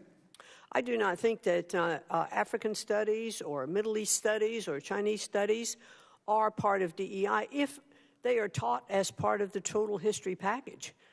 So that if you're giving the facts on both sides, of course they're not DEI. I don't know what both sides of African-American history would be. Well, if African-American history is part of certainly, history, but what we recognize throughout education is that a course is only 1 year or 1 semester. It would be impossible to teach African history and say European history at the same time. Do you not agree that it makes sense that there would be separate courses for these courses of study? It has happened throughout history. We're able to do it not just in history courses. We're able to do it with different types of literature courses or different types of music courses. One wouldn't learn about Baroque music and necessarily have to also learn about African drumming at the same time, right? We can separate those courses. Yes, we can. And I think just as we teach U.S. history as a separate course. Certainly. So you do not agree. So you do agree that African-American cultures and African history should not be eliminated from courses, particularly AP African history? Well, I think that African history can certainly be taught and not be considered a DEI course. Oh, thank you. I have a few other examples that I would like your thoughts on, simple yes or no. If this is a legal DEI, an example, would you say that it would be an illegal DEI for a lesson plan on the Tulsa Race Massacre? I'd have to get back to you on that. Do you know what the Tulsa Race Massacre is? I'd like to look into it more and get back to you on it. Okay, so I look forward to that. How about the book Through My Eyes by Ruby Bridges, for instance? I haven't read that. Have you learned about Ruby Bridges? If you have specific examples you'd like that was a specific example. I'll be very happy. It was an incredibly specific example. I named a specific questions, and I will look into it and get back to you on them. Thank you. How about a school having a voluntary celebration for Pride Month? Well, I think that... voluntary. Well, let's make sure that in our schools... This is yes or no? We're looking... No, it's not. Okay. How about social studies standards that teach that President Biden won the 2020 election? I think our studies should all be taught accurately. Yes or no? I think our studies should be taught accurately. The question was, do you believe that social studies standards that teach that President Biden won the 2020 election is an illegal DEI? Yes or no? I think I have said we should teach accurately. We should. No, you have not answered the question. I don't understand why you're incapable of answering. I'm just not giving you the answer you want. No, I want the answer, whatever your answer is. I just gave you the answer. No, the answer is yes or no. No, the answer is the answer is yes or no. Gentleladies, thank you so much. I yield back. Expired. I now recognize the gentlelady from Michigan, Ms. McLean. Thank you, Mr. Chairman, and thank you, Madam Secretary, for being here, and thank you so much for your leadership in our joint efforts to downsize the Department of Education. Like you and the President, I believe education policy is best determined by states and local communities. along with parents. Obviously, the closer you are to the students, the more interactive and the more hands-on experience you really have. We have this to deliver the best outcomes for the students. I think that is our goal, is to make sure we're delivering the best outcomes to the students. To that aim, we have seen states, teachers' unions, and other bulldoze parents' rights in a pursuit of indoctrination over education. And I think that's what you were alluding to earlier, is we'll teach any subject as long as we can correct the truth with the other half of the truth, and we can teach both sides, which seems what education used to be. We used to teach, and I'm wondering if you agree with me on this, we used to teach children how to think as opposed to what to think. Would that be an accurate assessment? I think we do need to get back to teaching children more how to think. Amen. So as we return power to local communities, I'm trying to figure out, how can the federal government fulfill its role in protecting students and the parents' rights? How do you see the federal government, and how can we help ensure that we're protecting students and the people that get lost sometimes, the parents? How do we do that? Well, certainly returning education back to the states, back more local control, but really what that means, and what the president has said to me, is that he would like to take the bureaucracy out of education. You know, the Department of Education does not establish curriculum in a state. It doesn't hire teachers. It doesn't say what books to buy. It doesn't do any of those things. It is a great pass-through of funding that is appropriated by Congress through Title I, IDEA. Both of those are staying totally intact. But there are competitive grants that are then reviewed by the Department of Education, and so those competitive grants do go to states. And so what we want to do is to make more money available to go directly to the states. When you consider the fact that of every dollar that goes to a state, a teacher is spending about 47 cents of that dollar in regulatory compliance.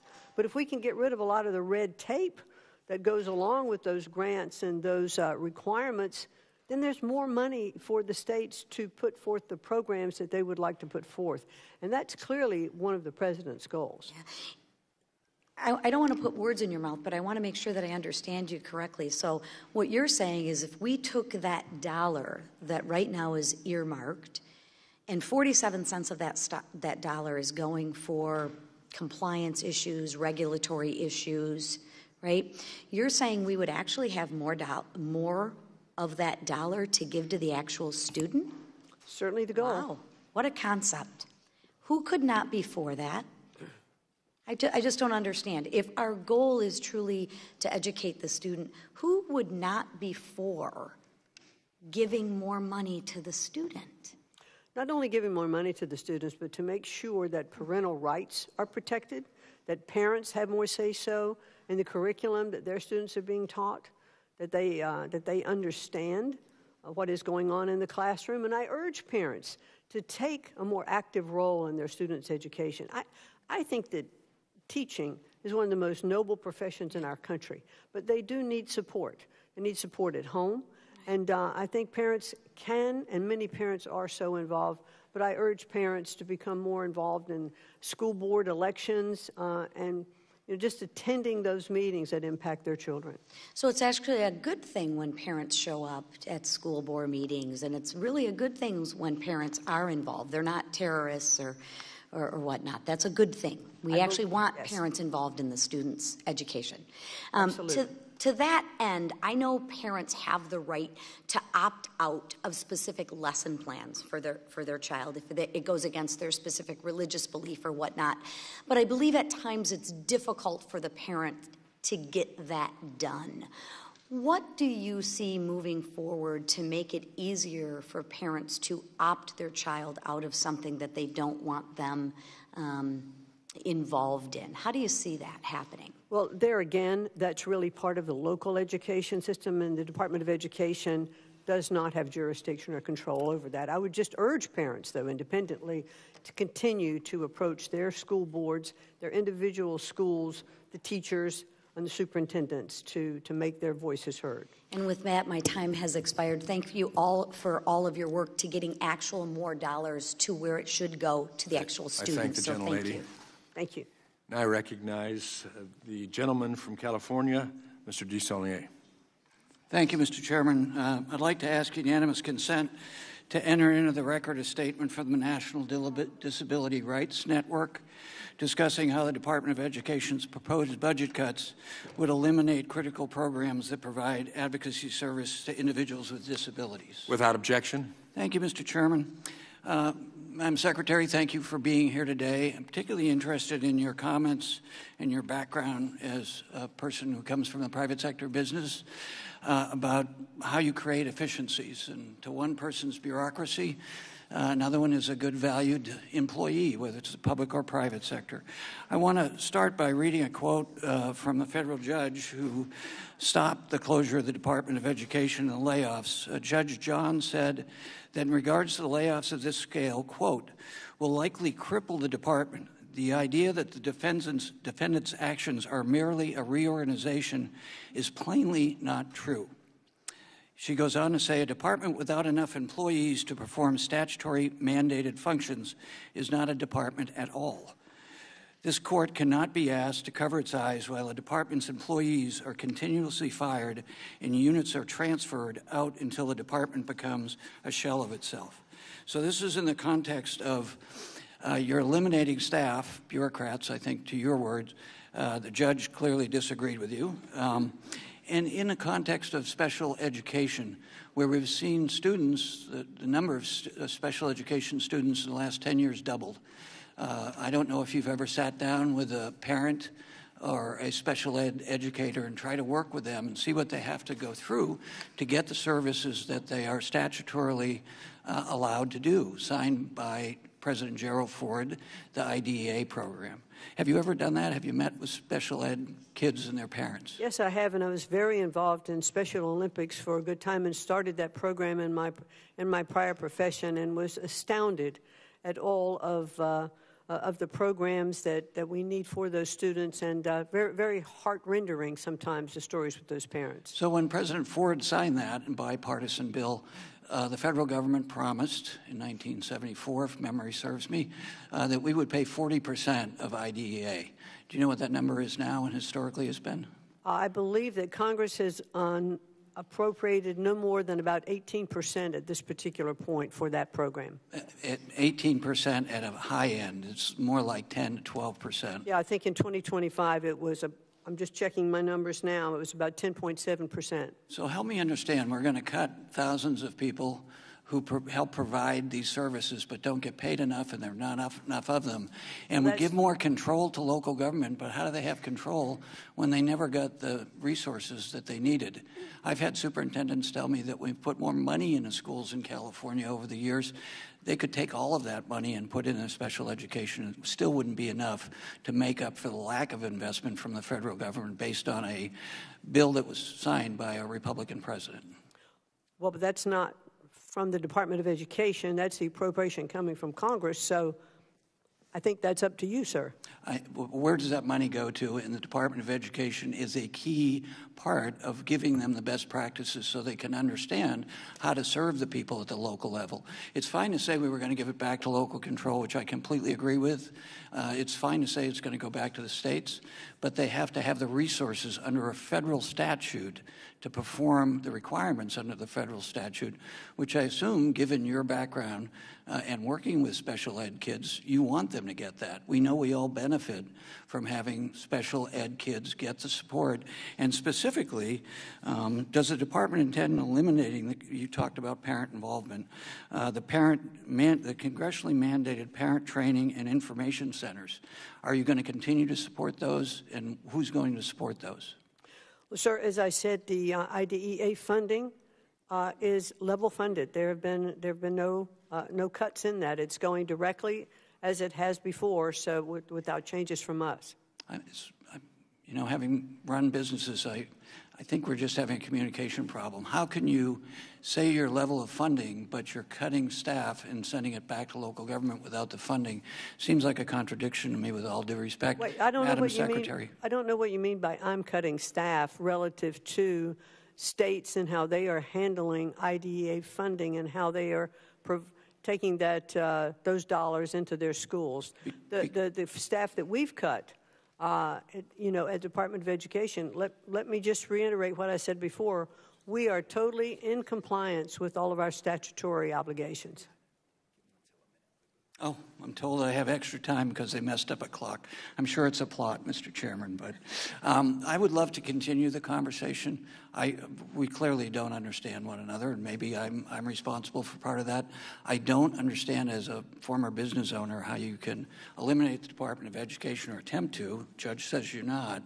You cannot do that. By the way, are you going to comply with what the judge has ordered? I will, but let me remind you that IDEA was in existence before the Department of Education. I believe it started in 1965 and was distributed to the states, and I think it would continue to be distributed if there was no Department of Education. I would respectfully disagree. You have to have people with expertise in order to implement the law, and I know, at least in the case that I've spent a lot of time with special ed kids and their families, they rely on the best practices supplied at a national level so that they can perform at a local level. Well, they came from somewhere before the Department of Education, so those people are...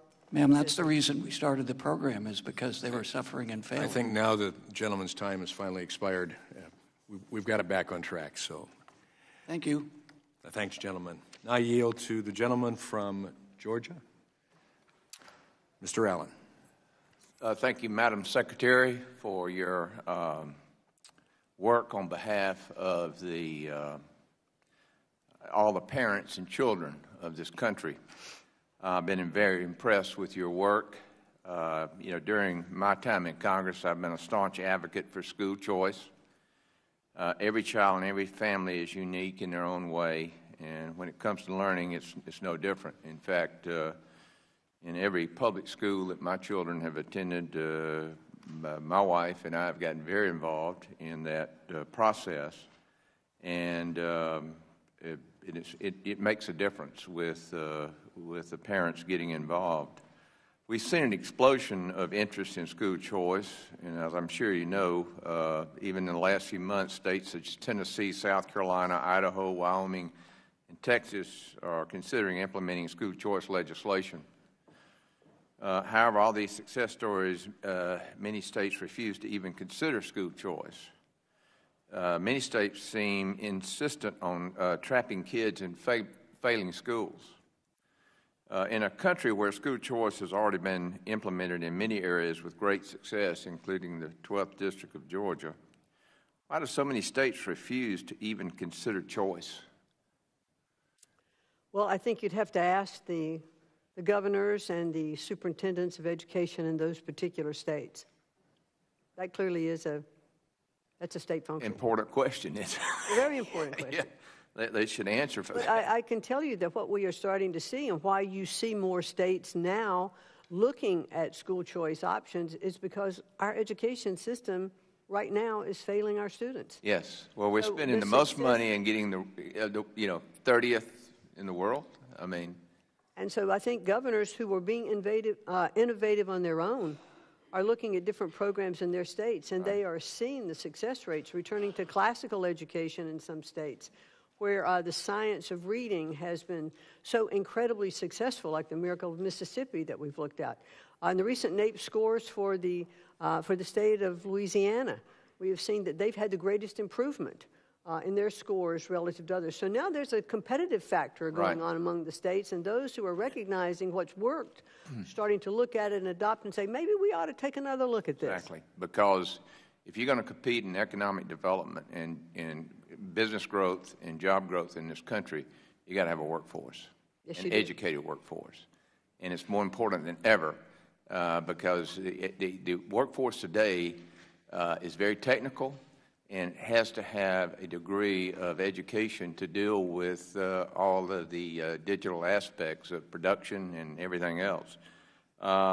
As getting on to higher education, the cost of college continues to rise. It's imperative students graduating from high school know that there are many paths to a career, and not every career requires multiple degrees. Having built a small business, I have experienced firsthand how hard it is to find skilled and qualified workers. We got to bridge that gap, and I was proud to vote for the One Big Beautiful bill, which included two big Pell policies. First, the bill reinvested billions to close the current Pell shortfall. Second, it opened up Pell to high-quality short-term programs. Can you talk more about why this administration supports short-term Pell and what such a program would do for our workforce? Well, just, not everyone can afford even the 2-year community college. So short-term Pell Grants, which are 8 to 14 weeks, I believe, or 8 to 15 weeks, provide those opportunities to learn and gain a skill and get into the workforce much faster. It's good for employees, it's good for employers to get them into the economy faster. So the short-term workforce Pell Grant, I'm a strong supporter of. Great. What changes, if any, do you believe need to be made to Perkins reauthorization to improve outcomes for students? Well, I just think that we have to have a better alignment, with the Perkins programs, with what our workforce innovation programs are. I just don't think they're aligned enough and we're holding them accountable enough for those. And I think we can close that gap because it's very worthwhile. Right, good. Well, I'm all with you on the competition among states. States compete for economic development, and states are paying closer attention to workforce development because it's critical as far as economic development. And thank you for your service to this country. Thank you, sir. I yield back. I thank the gentleman. I now recognize the new member of the committee for her first round of questioning on this committee, Representative Ansari. Thank you so much for being here, Secretary McMahon. I agree that for many students in America, our education system is absolutely failing them. This is especially true for low-income families and for folks in rural communities. But that's not because of too much federal oversight or the DEI policies like your administration claims. It's because in many states, like the state I represent in Arizona, we have woefully underfunded our public education system. Now your administration wants to dismantle the Department of Education. I'm wondering if you can respond briefly. Do you believe there is a constitutional or operational path to eliminating the Department of Education? And if so, what is the timeline and process? Well, certainly, in fact, when President Trump issued his executive order indicated for me to start dismantling the Department of Education lawfully. We both know, as does everyone in this room, that the Department of Education cannot be dismantled without the approval of Congress. And so that would be the path we would have to take. And I said in my confirmation hearing that I wanted to work with Congress so that we could arrive at a good plan to show how what the Department of Education is doing could be handled with other agencies and that we could see improvements for education throughout the country. And what risk did you weigh for public schools and universities if federal education funding is gutted or devolved to the states? Well, federal education wouldn't necessarily be gutted. I believe there would be more money to go to the states without the bureaucracy of the Department of Education.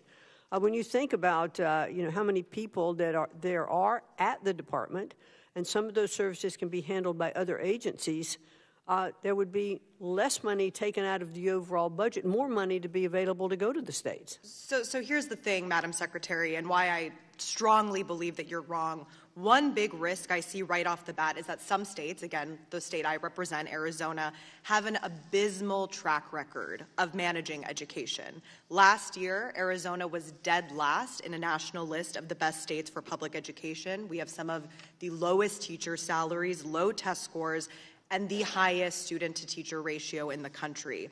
After years of cutting funding for public education, Republicans in Arizona have tried to fix our education system with universal school vouchers. Secretary McMahon, do you support expanding school choice vouchers nationwide?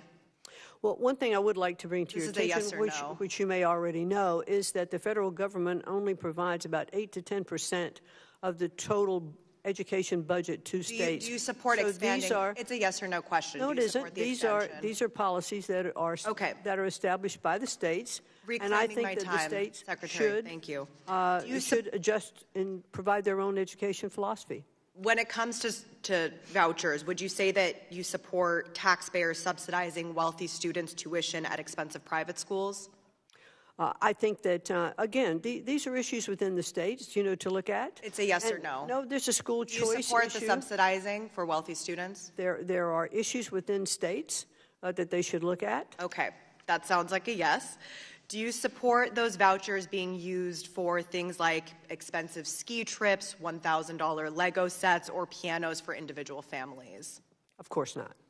So I heard my colleague from the other side of the aisle just previously talking about how wonderful vouchers are, and I just want to share a couple articles, and I'm sure you all can't see from here, but these are all from the last couple of years in Arizona. It's titled, "Parents of Private Voucher Students Spent Over $1 Million of Public Money Buying Lego Sets." Another one, Arizona Empowerment Scholarships, what $304 million bought. Ranges from tuition to trampoline parks. A lot of waste, fraud, and abuse happening. And another analysis, more than half of ESA students come from high-income zip codes.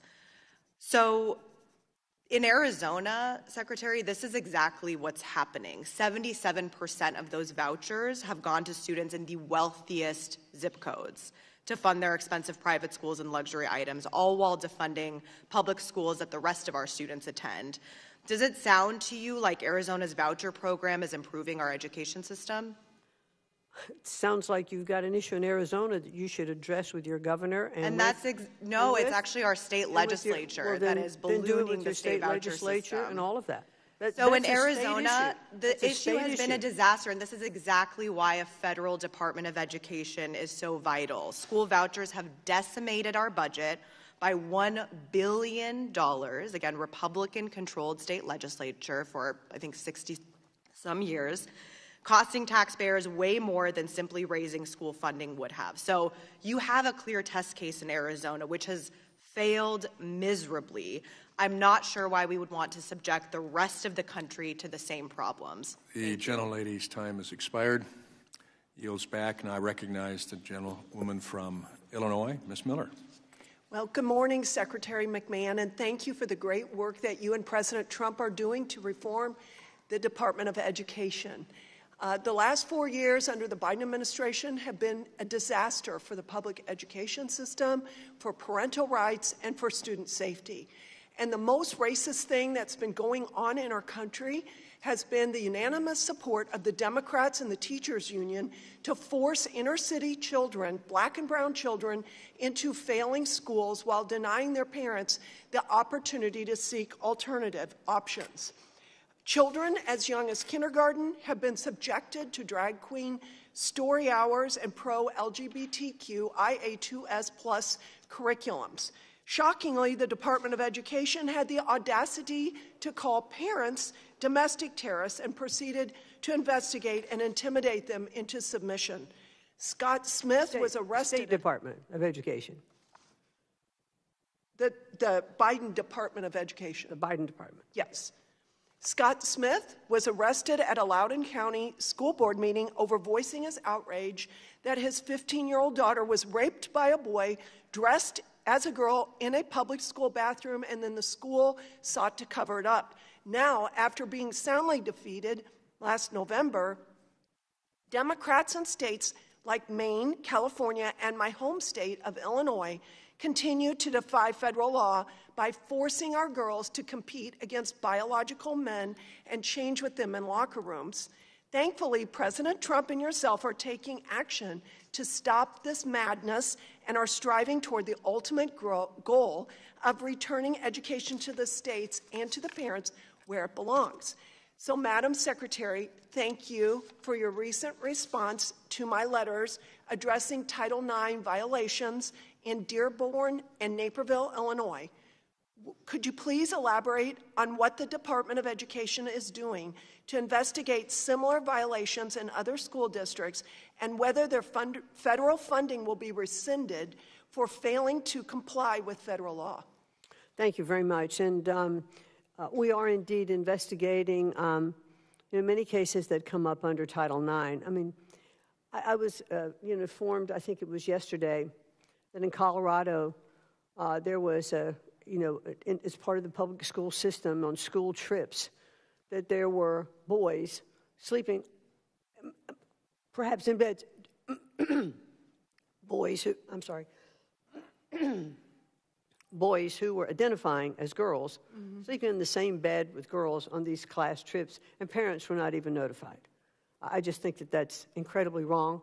That is a Title IX violation that we'll be, investigating. There was, I think there's in Wyoming a college, that had, again, boys joining girls' sororities. Again, Title IX violations. We are going to investigate them, and we will look at whatever options, that we have available, whether it is defunding some of those programs. So, yes.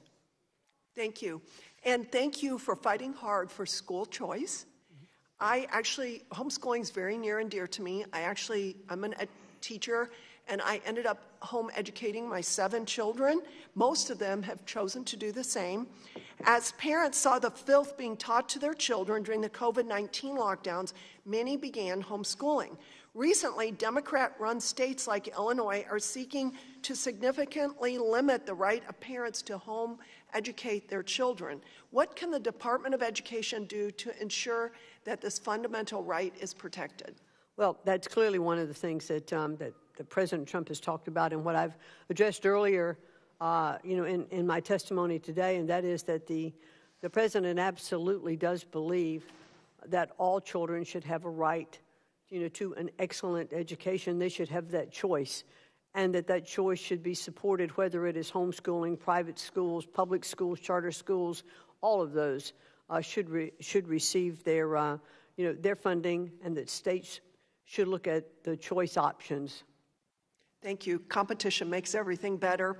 As I mentioned earlier, the Biden administration launched an assault on parental rights in education.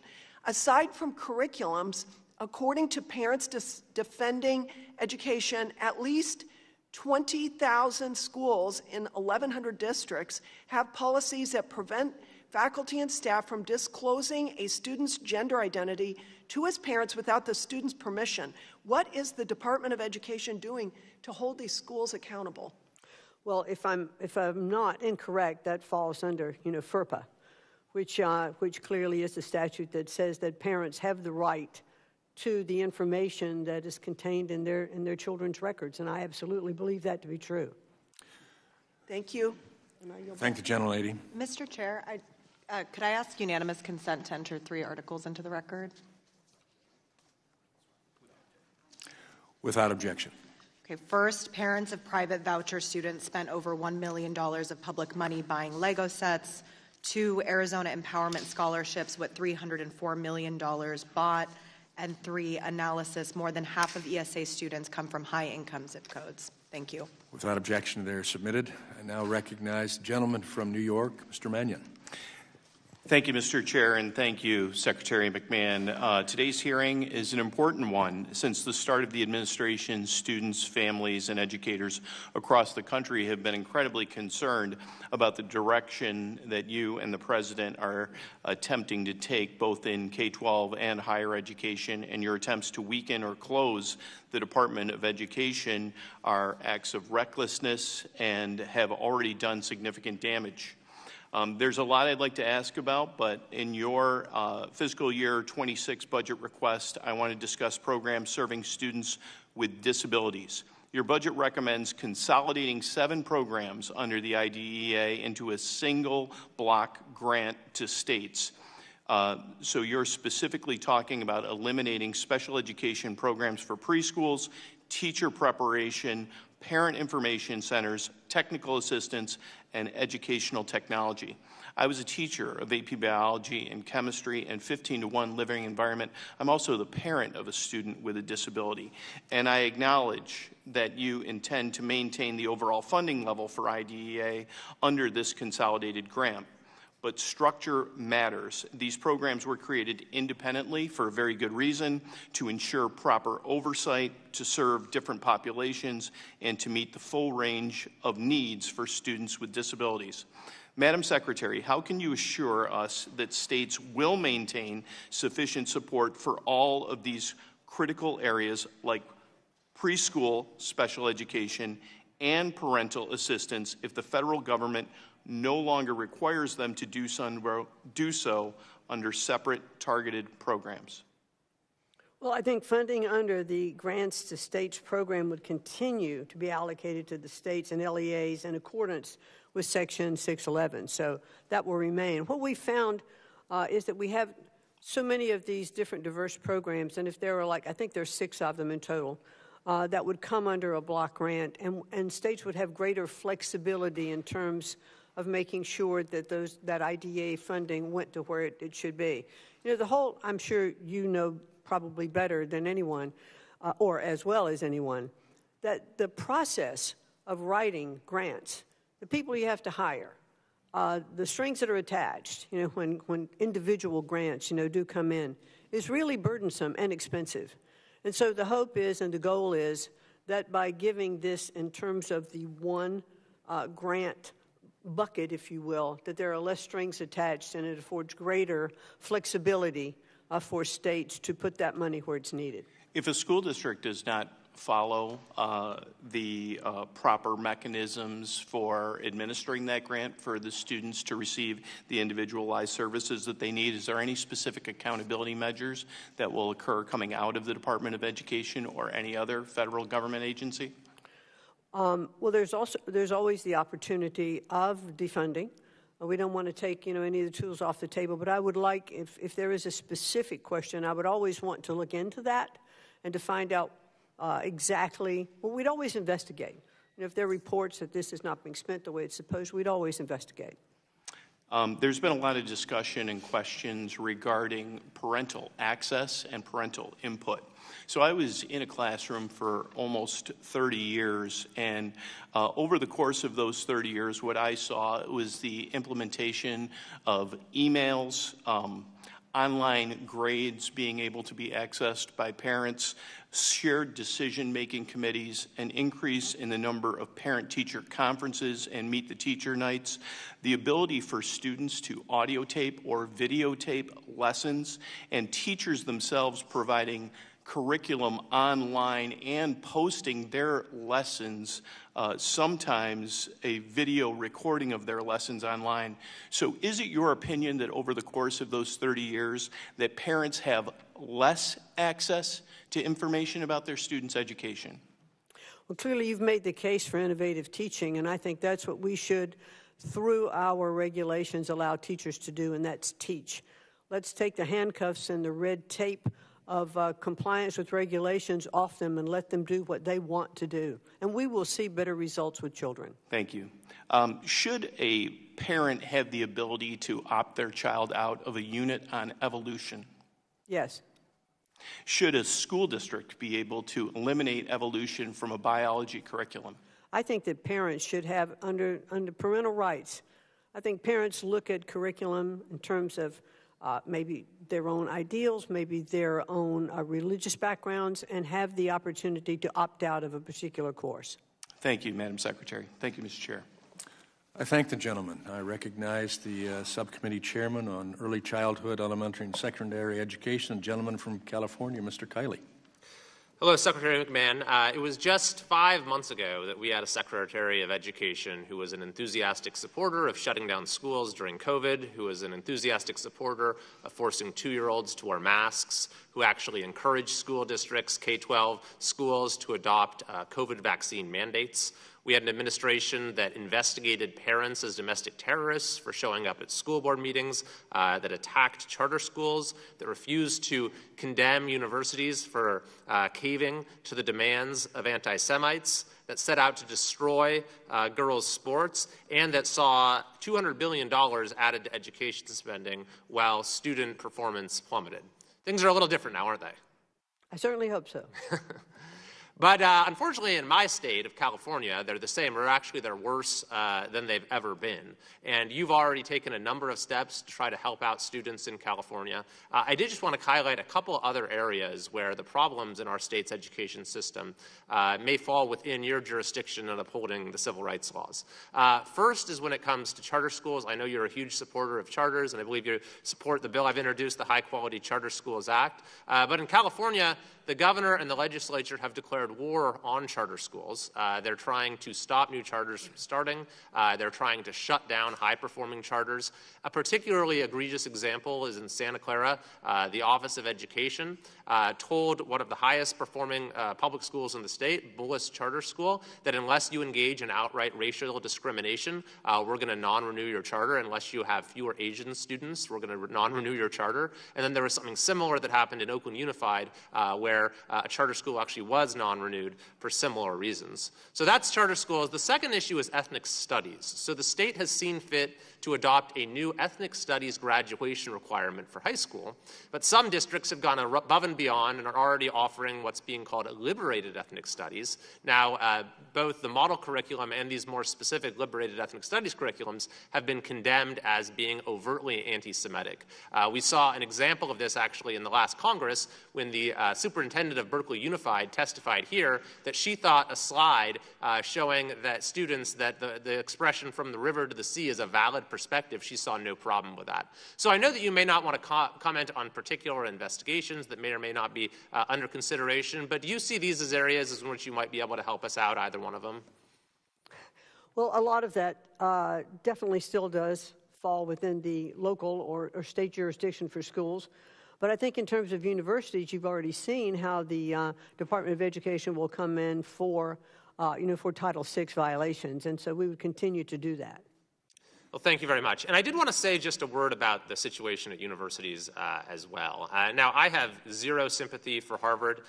They were rated as having the very worst protections for free speech of any university in the country, actually any university in the history of the survey. And then when it came to anti-Semitism, I think it's actually underappreciated, the horrors that happened on that campus. We've heard from Jewish students at that university here who have testified how they were afraid to leave their dorms, how if they did, they were harassed, they were physically assaulted. You had pro-Hamas thugs who would follow them to class and monitor their movements. All the while, the university failed to protect them, instead catering to the demands of their tormentors. So I have very little sympathy for the university, and I think when they say, oh, well, we've changed some things, or we did a task force, clearly inadequate. What happened on that campus, reviving one of the most, perhaps, retrograde and ancient prejudice in world history and becoming a hotbed for it on their campus, that reflects a fundamental sickness that requires fundamental reform. So I think that what the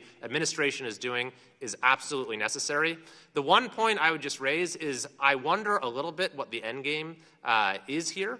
Our universities have had a lot of problems in recent years and decades. They cost too much, they deliver too little value to students, and they've incubated a lot of the problems we have more broadly as a country. But throughout our history, they've actually been huge national assets. It's a great thing for our country that we've had universities that lead the world and the best and brightest from all around the world want to study at and then contribute to our country. So the word of caution I might just add is that when it comes to the ultimate goal here, I hope that the goal is not to reduce these institutions to a shadow of their former selves, but rather to revive the ideals that used to guide universities and to restore them to being national assets again, rather than the liabilities that they become. And I'd be very happy to help in any way that I can with that goal. Thank you very much, and I'd like to work with you on that. Thanks very much. Yield back. I thank the gentleman. I recognize the gentlelady from Connecticut, Ms. Hayes. Thank you, Mr. Chairman, and Secretary, welcome to our committee. It's interesting, I took a lot of notes. I had prepared questions, but I think I'm going in a very different direction.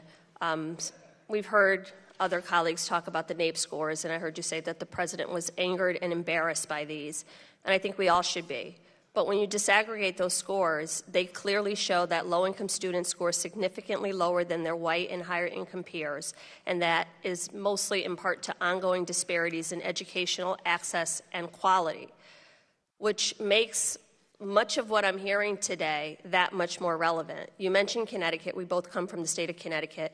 Connecticut relies on property taxes to fund education. And we have one of the largest income gaps in the nation, which means by design or default, low-income students face multiple challenges, including limited access to resources and opportunities outside of schools, which is why I don't understand many of the decisions made in this budget. One of my colleagues asked about collecting data on family composition and background. The Department of Education Office of Civil Rights is mandated by law to do that. I was pleased to hear you say that states do not, the Department of Education does not control curriculum, instructional materials, the teachers that are hired, which makes your words contradictory because every argument you have is to put local control back into the states. But states already have local control, as anyone who has any knowledge or background of education would already know. The role of the Department of Education would be the civil rights enforcement of those local controls, which again, the irony of this budget zeroing out American history and civic education programs when you couldn't even answer a question about Ruby Bridges or the election of President Biden, which are as basic as it gets. So I really, really don't understand it. But you are making the argument for me because when you respond to questions from my colleagues by saying that sounds like an issue for state legislatures, that is why the Office of Civil Rights is necessary, because state legislatures made the decision that Ruby Bridges did not have the right to a free and appropriate, high-quality public education. So you, Madam Secretary, are actually making the argument for the role of the department, not to dictate local curriculum instruction or instructional materials, but to make sure that those things are carried out by the department. That states follow the law, that they are doing those things. So 49 million children in this country receive public education services. About 3 million children are in charter schools. There are not enough charter school slots. So my questions are mainly focused on what about those other 46 million children. So it's mind-blowing. I hear you talk about safety, keeping students safe on school campuses, but not a word about the 390,000 students who have been affected by gun violence. I was in the classroom on the day Sandy Hook happened, and the federal government came in with almost $2 million to rebuild that community and provide programs for the surrounding communities. In your opening, I heard you mention student athletes and LGBTQ students twice, not one word. And even when my colleague asked you if you thought it was a public health crisis, you can't answer questions that affect the majority of students. So I'm not really sure. I am an educator by nature. I try to be supportive of what the Department of Education does because I need for you to succeed, for my students to succeed. But when you come in and say your final mission is to eliminate the department, it says to me that the 46 million children that are not receiving services do not matter. I've ran out most of my time, but this bill defunds literacy programs, eliminates 21st Century Community Learning Center, eliminates preschool grants for children with disabilities, eliminates, reduces funding for career and technical education, like all of these things. I'm going to ask you two really quick questions. Do you think that Holocaust education in our schools is a DEI program? There's no card for that. That's just yes or no. I can look at it, whatever card Holocaust education, is it a DEI? Much. You can have a press conference to say whatever you want. I just need a quick answer to Your this. soliloquy is Holocaust, because this is my time, is Holocaust education a DEI program? No. Is African American Studies a DEI program? I think I answered that with one I'm of the asking other it again. Listen, we should just be able, yes or no? We should be able to teach courses. My point is they are DEI programs, both of them, because students need diversity, equity, and inclusion to understand their environments. So both Holocaust education and the teaching of African American history are important, which is why the state of Connecticut requires it in our social studies curriculum. You're talking out of both sides of your mouth. You can't support one without supporting the other. And looking at what happens in the schools and actually deferring to teachers, parents who are on curriculum committees, local boards of education in states who actually do the hard work The gentlelady's and listening time has to what expired. they say would be incredibly helpful in this but role. It's time to move on. I yield back. I recognize the gentleman from Ohio, Mr. Rulli. Thank you, Mr. Chairman, and thank you, Madam Secretary, for coming today. We really appreciate your time. I spent 8 years of my life on the school board, 3 years as a school board president of a public city school. I know this subject fairly well. I was in the Ohio Senate for 6 years, vice chair of education. We all know that our school systems in this country have a severe problem. When you look at school systems like Cleveland, Youngstown, Akron, Canton, Detroit, and Buffalo, we have school districts that are taking $30,000 to $35,000 per year to educate a child that gets a high school diploma with a 4th grade reading level. There's a major problem in our school districts. Some of the small school districts, like my school district, Latonia, we were able to educate our kids for about $8,000 to $9,000 a year and produce 11th or 12th day reading level. So there's a problem. I know the opposition party loves the concept of throwing more money at it, so let's do that. Because that's what President Trump just did. President Trump, on a K-12 simplified funding program, gave an extra $2 billion to all the public school districts throughout the country.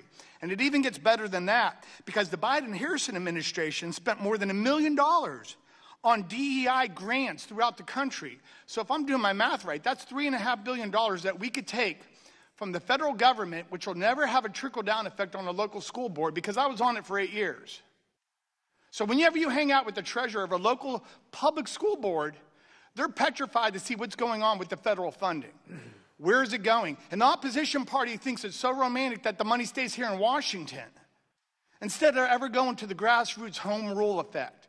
So in Ohio, we love home rule. So I'm excited to see these extra billions of dollars coming back to the local school districts. So Madam Secretary, my question would be, now that President Trump is giving back funding to the states and more efficiently, what results do you expect that American students could produce in the next 4 years under the Trump administration? Well, it is certainly my hope that as we look at states being more focused and having the authority for more choice in education, that we're going to see our scores go up. But, you know, we have to have dedicated teachers, which I believe we do. And I think we need to take the handcuffs off our teachers so that they have the ability to be innovative in their classrooms. I think if we look at some of the programs that have been successful in other states, as I mentioned earlier, return to the science of reading and look at how phonics has made such a difference in getting back to some of that same kind of curriculum that we used to have. I've seen it work in schools. I have visited schools where they're doing that more classical education. So what I would like to see, and I hope we will see, and I think we will see, are state departments of education adopting more of those kinds of programs to make sure that, A, we get literacy in place, that we also have the ability to have school choice, and that states totally take this funding that is coming to them and see the areas of where they need to focus more of their dollars and direct that spending into those areas. I love those words. In particular, in the state of Ohio, our Speaker of the House, Matt Huffman, and I did a lot of ed choice programs in the state. And this is coming from a guy, I'm a graduate of a public school board member, 8 years of a public school. But we created a voucher program which helps urban kids more than anything else. When you have a Cleveland City school that is just falling to pieces, you have to give urban moms and dads the opportunity with the voucher program to put your child wherever it could be. And what that adds is actually competition within the school districts. You know, you have open enrollment, you have all these different obstacles to school board members. So it's up to them to have a good, scholastics program, have a good athletic program, and to be inviting to people. I know in my old public school that I was the president of, they started a trades program within the school. So maybe a 4-year degree and $100,000 in debt isn't what you're supposed to be. Maybe you could become a welder and make $100,000 without debt. But we have to have different paths and get outside of the box. And I think it's an exciting time for you to be the Madam Secretary at this point. Do you think that we can incorporate all this voucher program and this ed choice and even have better public schools and all of it could come together? Am I wrong? I really think we do need to focus. No, you're not wrong. And I do think we need to focus on making sure that our cultural viewpoint relative to education is not always that you have to have a 4-year degree, because there are other ways to have a great fulfillment of a career and provide for your families with skill-based training, plumbers, electricians, HVAC, not only that, but technology developments that we're seeing. And we ought to start that more. Middle schools, high schools, leading into those career programs. And I think that's one of the things that our workforce development programs will show success for doing. Thank you so much, Madam Secretary. And with that, I yield my time back, Chair. I thank the gentleman. I recognize now the gentlelady from Michigan, Ms. Stevens. Great. Well, thank you, Mr. Chair. And Madam Secretary, I realize you're in the cabinet with the president, and you're the first cabinet secretary I've been able to speak with this term. And if you could please pass along to the president that 55 tariff announcements in 100 days are killing us in Michigan. I know that the president came to Michigan to celebrate his first 100 days in office. I know this is outside technically the purview of your administration. We see hiring on hold. We see suppliers, small businesses. They are telling me today that operations are going to shut down. And certainly we then get the question of unemployment and job training and apprenticeship programs. Now, the Department of Education was passed into law in a close vote in 1979. 4 years prior to that, the House of Representatives signed into law the Investing in Disabilities Education Act, IDEA. We want to see special education fully funded in the United States of America. And Michigan, just as of 2023, missed out on $700 million in IDEA funding. I have worked so closely with my school districts all across my state, frankly, on the missing pieces of their budget from special education funding gaps. Can you speak to some of the changes that are going on in the administration or in your very agency right now, and if there is an opportunity for Michigan to access more special education dollars? Well, as I've testified to earlier, the IDEA funding is going to continue, level funding going into the different states. Now, there are 6 programs that are going to be consolidated into a single stream funding that I think you could apply for in those states and help get the governor or the superintendent of education to direct more of those funds. Yeah, and while I don't agree with the reckless language of shutting down the Department of Education and the dismantling and the job loss, and I know some of these individuals in Michigan who have lost their Department of Education jobs, we will gladly take every special education dollar that you can give us. And then, as you know, TRIO grants are grants that help low-income first-generation college, veteran, and disabled students who we care about so much apply and successfully complete college. And several schools in Michigan use TRIO grants to support students. So why did the administration decide to eliminate the TRIO grants program, and what's happening to that money?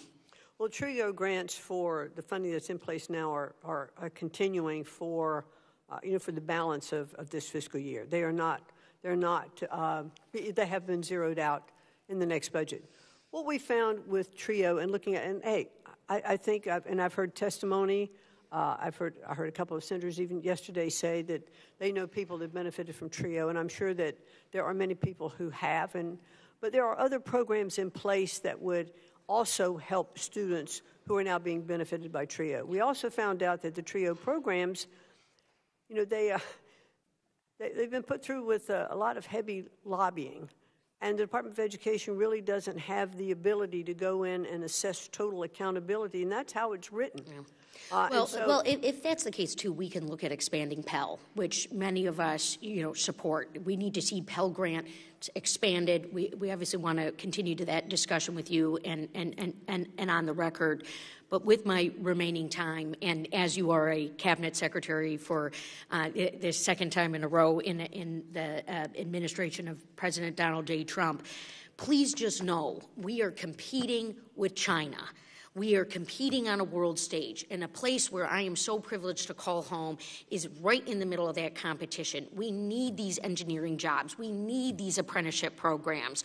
We certainly want to see our government function to the best of its ability and deliver the standards and dare I say, the efficiency that our taxpayers pay into. But when we see tax bills that are cutting investments in manufacturing, new manufacturing, 40 new plants in Michigan, when we are fighting for all the technology talent we can get, we need you to double down on this. We need your partnership. We would like to show this to you firsthand. I do a program called Manufacturing Monday.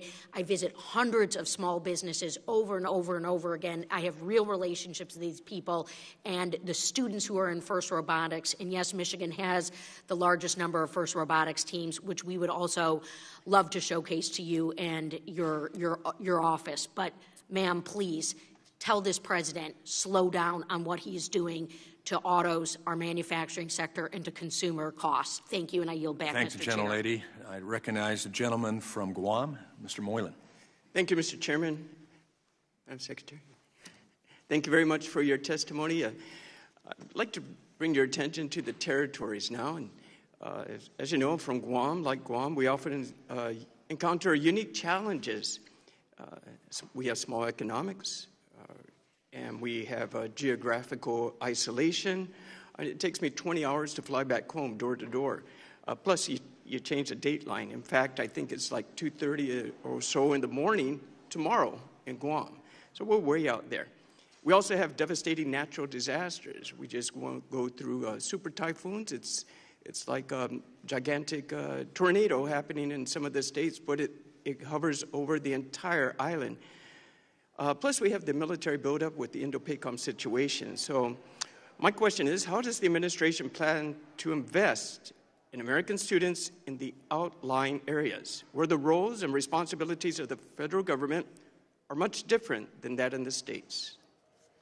Well, what I would like to do, if I may, outside of the hearing, there are specific areas that we could talk about and what my position at education may be able to be helpful for you. I'd welcome that opportunity to have more thorough discussion with you. I appreciate that, and we need to get you to Guam as well. That would be great. Going on to another question then, again, specifically on Guam, we often fail to recruit and retain special education specialists. I understand that's nationwide, but making it burdensome for our special needs students to attend public and even charter schools. So how can this administration support Guam in addressing these gaps? Again, that really is more local use of funding and not controlled by the Department of Education. When we get to our meeting, we'll also discuss how often we face financial hardships in the island when it comes to infrastructure improvements and academic competitiveness. How does this administration plan to invest and uplift these students? Another concern of mine for the islands and many of the territories. Yeah. Again, I look forward to our meeting to discuss those. Okay. Let's see. Okay, just finally, another one for our topics of discussion. As you're aware, Guam often struggles with the needed infrastructure upgrades. Our storms and our cost of getting materials to the island is tremendous. And especially with our public schools, it's very costly. And so how does the administration, another one we can discuss, plan to address critical issues like these, ensuring that we can make our educational institution in the outlying areas world-class like all American institutions should be? Well, I really do look forward to our meeting. I think I can address things better by sitting down and having a better understanding of your issues. Okay. Likewise, when we get to our meeting, we'll talk about the shortages of medical physicians and nurses. We know nationwide, but even so more stressful for the territories. In addition, how the skinny budget has affected our special education funding. Likewise, for skilled trade and workers and high-skilled degrees in medical professions, how we can better that for our territories. Pretty much, I'm looking forward to a long discussion with you as soon as possible, Madam Secretary. I appreciate it. And I'll make myself available for that. That'd be wonderful, and we'll get you a trip to Guam. Thank you. Thank you, Mr. Chairman. I thank the gentleman. I recognize the gentleman from Texas, Mr. Kassar. Secretary McMahon, thank you for joining us here today. Right now, the administration that you are a part of is pushing for a massive tax break for billionaires paid for by massive cuts to health care and food assistance for everyday Americans, including to the children that you're charged with educating. You yourself and your family, as a billionaire family of wealth of about $3.2 billion, can you share with us, do you know how much you and your family will receive in tax benefit if this Republican tax proposal gets pushed through? No, I've not sat down and worked with my accountants on what tax. I can tell you most. You have a general sense. Well, I can tell you millions or last time tens of millions? taxes went through, I paid more. And so you think that under this proposal, you will not, like the other billionaires, get millions or tens of millions of dollars in tax benefit? I think this is kind of a ridiculous line of No, it's not ridiculous, because here's what's important. The biggest bill being pushed by your administration for your average extremely wealthy person would give about a $4 million benefit. Your family is worth about $3.2 billion, so I imagine that you'd get millions of dollars in benefit from this tax bill. Does that make sense? Does that check out? I don't know. I'd have to let you know. Let's just ask the member Chairman, how this refers to education. My question. I'll refer to that, Secretary. So, okay, look, there are families watching at home from my district that could lose their health care, and they want to know why their health care would get taken away, and what it's paying for is overwhelmingly tax cuts for the wealthiest people in the country.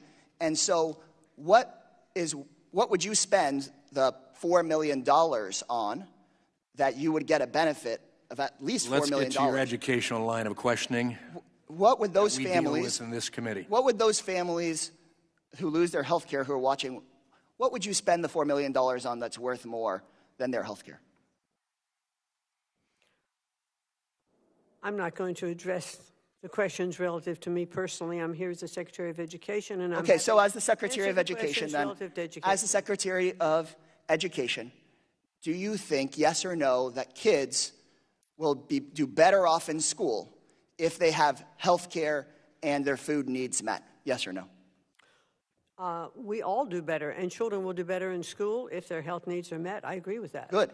And so I guess for those kids, which there's going to be hundreds of thousands or millions of kids that lose their health care, how is it okay that they're going to lose their health care so that billionaires and billionaire families, I'm not just even picking just on you, but billionaire families like your own, can get a tax break? What, if you don't even know how many millions of dollars it is you'd get, how is that worth it?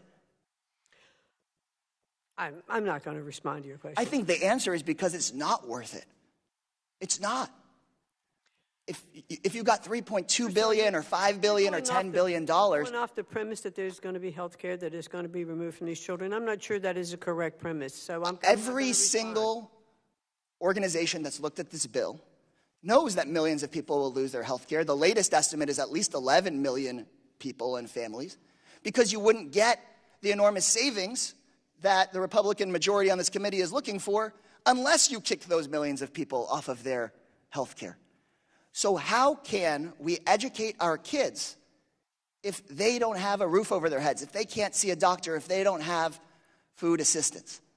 So I'll ask you, do you think it's right for kids to not have food to eat at home before they go to class in order to make sure that a billionaire that doesn't even know how many more millions of dollars they're going to get could just get a few million more?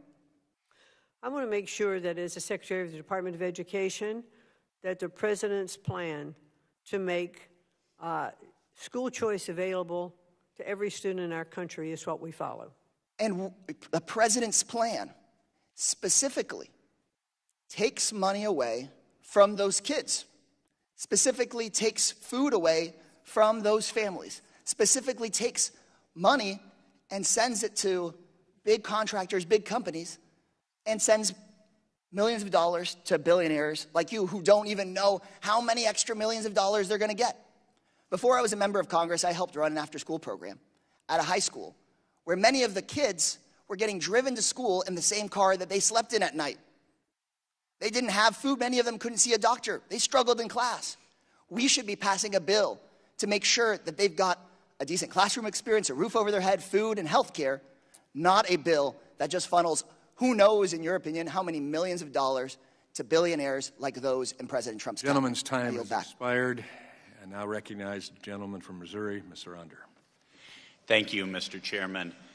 And thank you, Secretary McMahon, so much for taking the time to come to testify before us today. First of all, I'd like to apologize for the contemptible way that my Democrat colleague treated you. I just want to say parenthetically that absolutely I'm a physician who has taken care of Medicaid-insured patients for over 30 years, and absolutely 0 children will lose their health care under the Big Beautiful Reconciliation Bill. But I'd like to discuss with you some of the damage done by the Biden administration to education policy in the United States. One of the worst policies, of course, was the Department of Education's treatment of Title IX regulation. It, of course, radically reinterpreted sex to include gender identity and sexual orientation, which resulted in men infiltrating women's sports, much to the detriment of fairness and safety in an area where women have made enormous progress over the years. Thankfully, a federal court vacated that regulation earlier this year. But there was another aspect of Biden's Title IX regulation that was also damaging but didn't receive as much attention, and that is the erosion of due process during Title IX adjudication of misconduct on campus. The Biden administration uniformly lowered the evidence standard required for a student to be convicted of misconduct in such an adjudication. This is serious, and federal courts have found that some students were wrongfully disciplined or even expelled in that process. The Trump administration has worked to improve this situation, preserving the integrity of the process for sexual misconduct victims, and at the same time discouraging false accusations, because if false accusations are tolerated, it weakens the voice of actual victims. I believe we need a permanent legislative solution to protect victims of misconduct and those accused, as opposed to ping-ponging back and forth with changes in administration. Unfortunately, the Biden administration was not alone in disrespecting the Title IX due process rights over the years. After a Title IX adjudication that occurred after Oberlin College changed its school's procedures, the Sixth Circuit of the U.S. Court of Appeals strongly reprimanded the college, noting that in this country, we determine guilt or innocence individually rather than collectively based on one's identification with some demographic group, and concluded the institution's expulsion of a student was arguably inexplicable. A similar case out of Purdue University, where the university refused to allow the accused to see the evidence against him.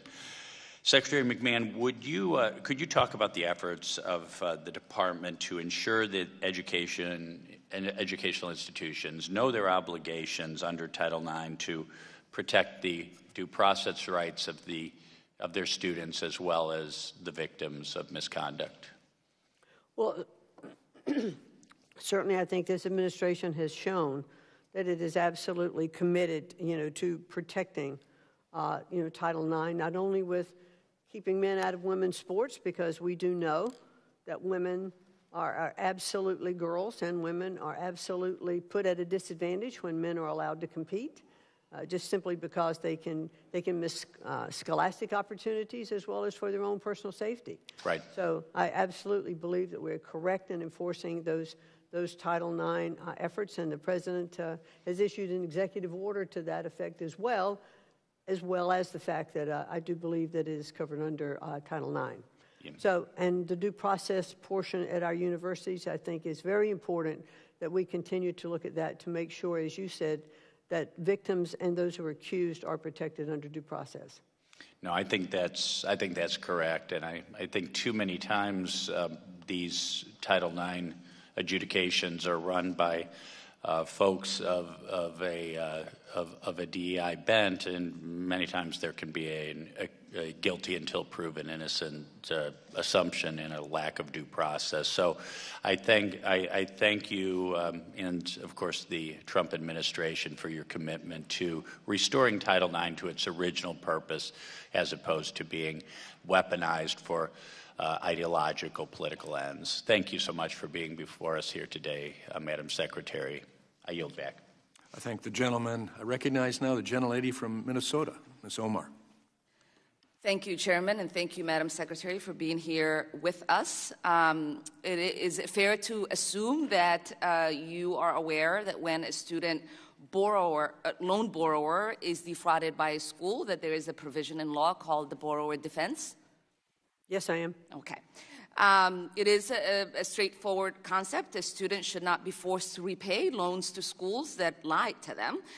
We know that millions of federal grants and loans go out the door while students are left with education that is not worthy. So I was actually surprised a few weeks ago when your department quietly rescinded $37 million fine that was placed against Grand Canyon University. Can you explain why that happened? Let me think for a second. Let me review my notes on that because there were a couple of things I wanted to make sure I covered with you.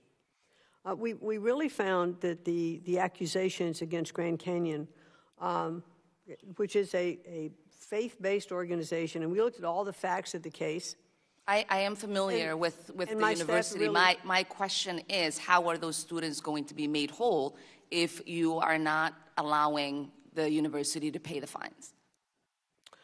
What's the plan? I'm not sure that that's the right analysis of it, but I will look into it further and get back to you. And you'll give me back a writing? Yes, I will. Writing? Okay. Because we know that, you know, the president in whom you serve had a fraudulent university called Trump University, and he himself settled 3 lawsuits before becoming president. We know that there are roughly 1.4 million borrowers who have been approved for a borrower defense discharge and are still waiting for that process. How are you clearing out that backlog? In terms of the borrowed defense funds? There are lists of that. I'll be happy to get back to you with those numbers. Okay. And while those students wait, can you give us a commitment that you are not going to collect that debt? Yeah, I'll have to get back to you on that as to what the situation is. And I don't understand how that's a difficult question to say yes to. They've been defrauded. They are waiting for relief. While they wait for their relief, they shouldn't have to pay back that debt. Well, if they've been defrauded and it's been adjudicated that they've been defrauded, then I will get back to you as to what the time frame is and why there's a holdup if there is. Okay. I'm not sure as I sit here right now. Wonderful. There was, I know that you've been questioned a lot on IDEA and its funding. I won't relitigate those questions. I just have 2 particular questions to address, or 2 areas to address. We know that the IDEA, that you have gotten rid of the legal team that guides the states in implementation. How are you going to rectify that? I don't know what you mean by we've gotten rid of the legal team. We have had some reduction in force of There was a members. firing of the entire legal team. Well, we have other lawyers in place at the Department of Education, and we are the fully... entire team that was for IDEA has been fired. So how are you addressing that? Because we have other lawyers who are in place that can handle those things. And as I mentioned before, we have not missed any of our statutory requirements. Well, I do believe that firing hurts the implementation. We also know that you have gutted the Office of Civil Rights when there is already investigation backlog. How are you going to fix the discrimination claim cases that are out there? Well, there are, excuse me, there are cases that we're looking into. And again, we have not missed any of our statutory requirements in terms of OCR. We also have a task force. There is a backlog. There are a lot of There are a lot of because kids in our schools that are waiting for relief. When you get rid of the people that are supposed to carry out those investigations, how are you to assure that those kids will not continue to be harmed? We are talking about so many situations in where kids are being discriminated against, and you got rid of the people that investigate those investigations so those kids can protect themselves from discrimination. Well, we still have a very strong and capable staff in OCR. Then you wouldn't have a backlog if that was the case. There is a current backlog, and I would love for you to stop just saying words and to actually do the work that you are charged by statute, and I yield back. I thank the gentlelady. I recognize now the gentleman from Pennsylvania, Mr. Thompson. Thank you, Mr. Chairman. Thank you, Secretary McMahon, for being here today and for your continued public service to our country. As you likely know, I've co-chaired the Bipartisan Career and Technical Education Caucus for more than a decade, and I'm proud to be the champion for CTE here on the Hill, alongside my good friend, Congresswoman Bonamici. Madam Secretary, during your confirmation hearing, I was glad to hear about your commitment to providing more alternative pathways to traditional four-year degrees, leaning on career and technical education to help achieve that goal. As the author of the Strengthening Career and Technical Education for the 21st Century Act, signed into law by President Trump in 2018, I'm thrilled to see the growth and the success of these programs. Typically, when I visit these programs today, I see waiting lists. I see schools actually investing in bricks and mortar to expand their footprint to be able to accommodate more secondary and post-secondary students. Really working to restore rungs and a ladder of opportunity for so many. Today, a record nearly 12.5 million students nationwide, a number that has continued to grow since 2018, are served in career and technical education programs. At the secondary level, students are graduating from CTE pathways at an amazing 96% rate, far higher than the national average. High school CTE concentrators are also more likely to be employed full-time and have higher earnings 8 years post-graduation than their counterparts. Great pathway to success in life. Madam Secretary, would you agree that CTE programs help incentivize workforce and skills development? Yes, I do. Yeah, the reason that we obviously know this information is and can track the CTE success and made positive reforms in 2018 was because of the data. Without good data, it's hard to make good decisions as members of Congress. Now, I've written about this issue to you before, but I'm still concerned about the department's decision to cancel the National Evaluation of Career and Technical Education under Perkins. This 5-year evaluation was mandated by law in Perkins 5. It was set to be completed this year as Congress begins our work to reauthorize Perkins. It's time to do Perkins 6 here, reauthorization time. And when you reauthorize, you want to refine, you want to improve, you want to maximize opportunities. We need data to do that. It's better to educate or to legislate based on data, not emotion. So, Madam Secretary, how does the department plan to ensure there's still a national level evaluation infrastructure in place to support evidence-based policymaking in CTE while not losing the nearly 5 years' worth of data that's already been collected? Well, we're going to continue to collect the data that we need to collect, and we want to make sure that the Perkins program is, I think as Congress, we want to provide to you the best data that is possible. So we have made some changes in some of the educational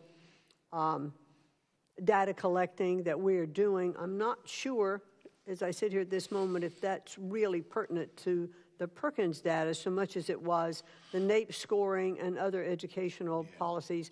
And I'd like to get back to you after I clarify that. Yeah, that'd be great, and I look forward to working with you because it would cause me concern that on year 6 of collecting that data, we use a different methodology. I mean, we need consistency, right? In terms of data, consistency is important in statistical in the statistical collection of data. So, quite frankly, I look forward to working with you because we need to go back and finish the process the way we legislated and the way we did the first 5 years. I think they'll set us up nicely for doing a great Perkins 6 reauthorization. You know, additionally, the administration's FY 2026 budget proposes reprioritizing CT grants so that they only support middle and high school students at the district level. However, under current law, states are explicitly granted the flexibility to decide how to best split their CT resources between secondary and post-secondary systems, as post-secondary CT programs continue to provide valuable pathways for learners of all ages. And these are incredible programs that I take every opportunity to be able to visit those to see the fruits of the legislative work that I did with President Trump under Trump 45. With the modernizing career and technical education for the 21st century. Can you explain why the administration is seeking to limit CTE funds to K-12, despite Perkins Law explicitly supporting student transitions beyond high school, including into apprenticeship and other post-secondary pathways? Another area that I look forward to working personally with you on.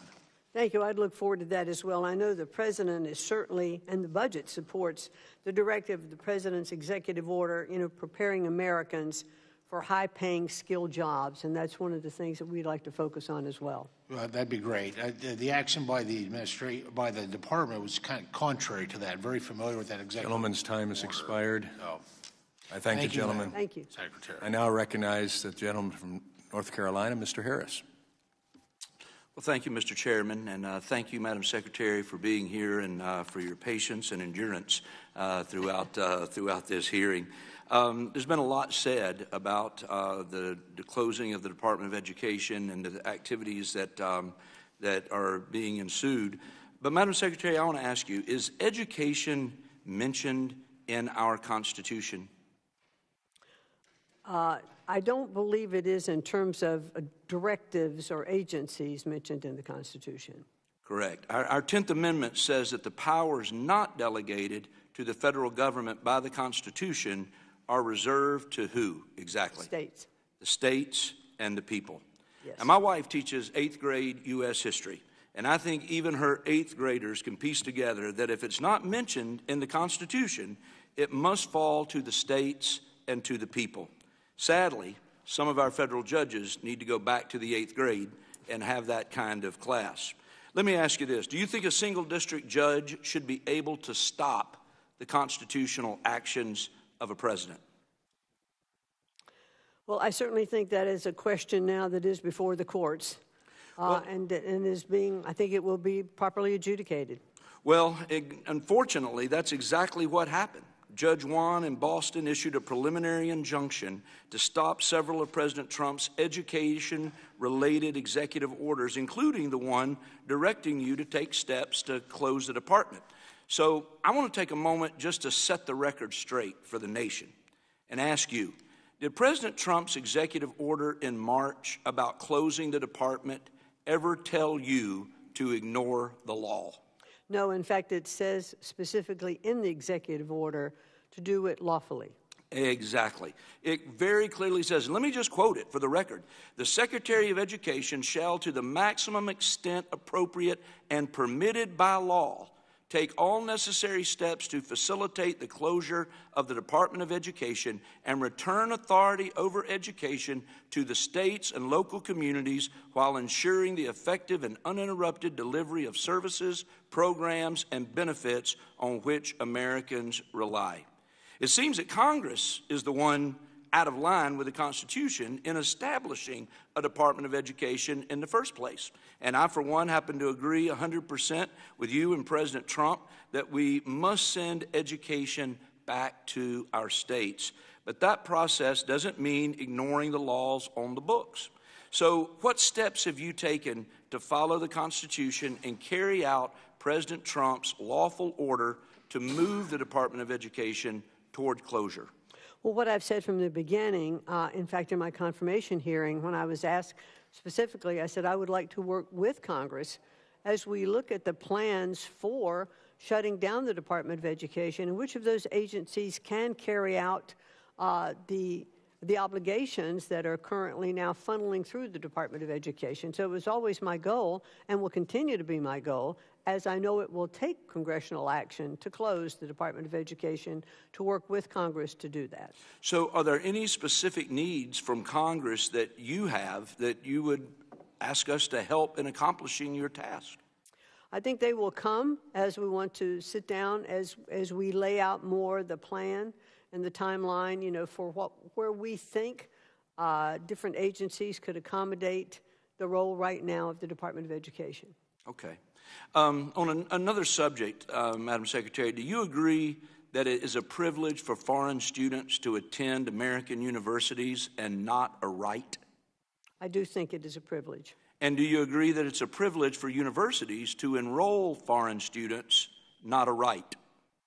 I think the right, the education here in our country, I mean, I think it is a privilege for those foreign students to come and attend our universities. And do you agree that the safety of American students should be a top priority, especially when considering who to let on campus? Yes, I do. Well, recently, the Department of State announced a temporary pause in interviews for student visas with plans to update the policies on screening, even social media for applicants. And this comes after we've seen just the incredible rise in the violent and anti-Semitic protest on college campuses across the nation. And I want to ask you in just a closing seconds, has your department noticed a connection between schools that fail to follow the law and report foreign donations and the prevalence of anti-Semitism on campuses? Well, one of the things that we've asked, in fact, this is exactly one of the issues that came up with Harvard. So we are looking at all universities now and investigating to make sure that under that Section 117, they are, as they are required, reporting the amounts and sources of those donations to the universities. Excellent. Well, thank you so much again for the work that you're doing. And, Mr. Chairman, with that, I yield back my time. I thank the gentleman. I recognize my friend, the ranking member, representative from Virginia, Mr. Scott. Thank you, and thank you, Madam Secretary, for being with us today. I have a lot of questions, and hopefully I can get some quick answers. I try to phrase them in a way that they can get some quick answers. Do you intend to comply with the May 22nd court order?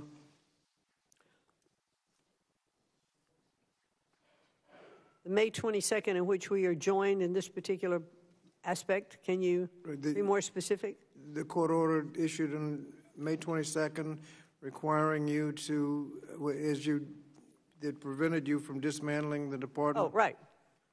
Yes, we will always comply with the law. Okay, and you indicated proposals for the Department of Education going forward. Can we count on receiving those proposals as they are made? We've asked for that information. We'd certainly like to comply with Congress and provide you with those. Can we get a commitment from you that you will cooperate with the Office of Inspector General and the Department of Education as the law requires? Yes, as the law requires, we will. On the budget, under the 2026 budget, a lot of workforce development programs are combined. When the dust settles, do we understand that there will be about a 33% cut in workforce development programs? We are looking at workforce development and wanting to make sure that it's treated fairly. You know, right now, the United States government is paying, well, taxpayers are footing the bill for about 75% of that, and we want to reverse that. We want the businesses or the universities to pay the 75%, and taxpayers would pay the 25%. So I think that's a better proposal for workforce development. Do I understand that to be a yes? It's about a 33% cut? I will get back to you if it's different than that. In the pending reconciliation bill, that's the one that has tax breaks for the wealthy and cuts in health care and Medicaid. CBO says at least 13 million people will lose their insurance. It's probably going to be more than that because changes were made in the bill. SNAP benefit cuts and access to college with cuts in student loans and Pell Grants. Does the 2026 budget cut Pell and work study on top of those cuts? You know, I would really appreciate the opportunity to respond to those if they were written questions, because I think we can explain them better, and I can work with you on that. Title I, you said it was level funding. Do I assume that means that it was protected?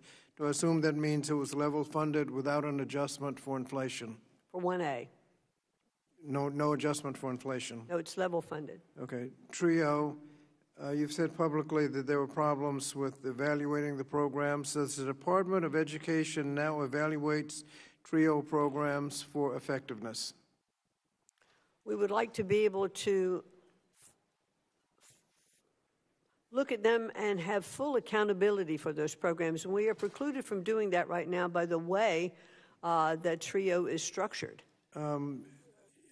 Some of us believe that the department has evaluations right there in the Department of Education. Do you deny that they exist? Well, there are some evaluations that are in to get TRIO going, but in terms of the longer effective TRIO, there's specific language that prevents us from doing it. So I would like to have the ability, if TRIO is reappropriated, that we would be able to change that language and go in and understand the full accountability of the programs. On student loans, will you commit to working with us? There are about 2 million student loan borrowers who have applied for income-driven repayment plans or caught up in a backlog. Can we count on you to work with us to make sure they're not disadvantaged? We're working relative to all of those loans that are in default with several different programs for repayment, and we urge students who have borrowed money and are in default now to go to our... They're in a backlog, so you'll work with us to make sure they're not just caught up in that. I had a Title VI question, and that is that is it true that the Office of Civil Rights investigates allegations of violations of Title VI? The Office of Civil Rights at the Department of Education, yes, we do that. On Title VI, are you aware of the process that requires you to, according to the law, in case of any action terminating or refusing to grant or continue assistance because of failure to comply with a requirement, the head of the federal agency must file with the committees of the House and Senate having legislative jurisdiction over the program or activity involved a full written report of the circumstances and grounds for such action. No such action shall become effective until 30 days have elapsed after the filing of such report. Do you know if the Department of Education has filed a report with this committee on any action you've taken? We may very well have done that. I'd like to get back to you just to assure you that my answer is correct. The gentleman's time has expired. Can I ask just one more quick question, and that is lack of viewpoint diversity a violation of Title VI?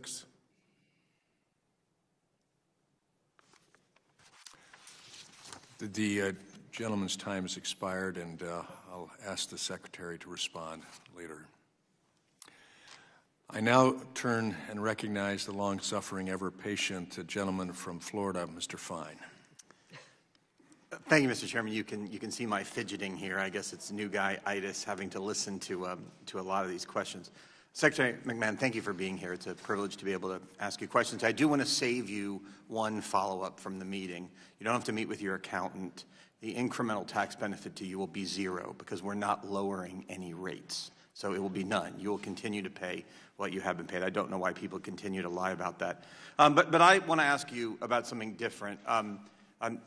In the world that we live in today, Jews are scared. And I speak to you not just as a congressman, but as a father of 2 Jewish boys. They're 17 and they are 13 years old. I also speak to you as an alum of Harvard. And I've got to go back and check the data that said in the 90s 1 in 3 professors were conservative, because I certainly didn't see them anywhere when I was there. But I will tell you, as a Jewish conservative at Harvard in the 90s, despite the fact they tried to kick me out twice, I never felt unsafe as a Jewish student, never once. Sometimes felt persecuted because of my political views, but never, ever, not once in 4 years, 6 years actually, because I went there twice, did I ever feel unsafe. But students do now. And I wear this kippah now. It's a new habit of mine at my son's request because of all the students who don't feel safe wearing theirs. And with my 17-year-old, when he was born, actually 17 years ago, I had a dream that he would follow me to where I went to school.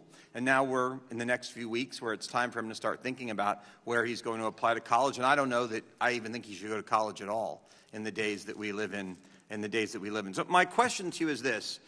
Given that Jews are scared, there are things that we can do on our college campuses, and I thank you for what you are doing. But I believe that a lot of this problem is coming from foreign influence, that our universities are taking money from countries that do not share our values and do not like our politics and do not like our people. And those dollars come at a price. What they do is they don't just give a donation. They say, hey, we're going to endow a school. We're going to endow a professorship. We want you to take our students and from other countries. And what are things that we can do to work together so that countries like China or Qatar, which are clearly not looking out for the interests of Americans, that we can get that under control in our higher education system? Well, thank you for that. And I'm glad that you felt safe, because there are clearly so many students now who do not feel safe. And I have talked to them, and they've told me no child going to college or any school today should feel unsafe in the environment of their education. So I regret that. But what we are actually doing is we've reaffirmed the Section 117 compliance from universities, that they must tell us. They're already required to report this, and they're not. So we're requiring them to report donors' amounts, because we want to make sure there's not foreign influence, with that. The Deterrent Act is for a purpose. That's really what we are supporting. Well, I'd like to work with you, because even if you look at places like Columbia, it's generally not the physics department where we see the problems. It's not generally in what I'll call real degrees.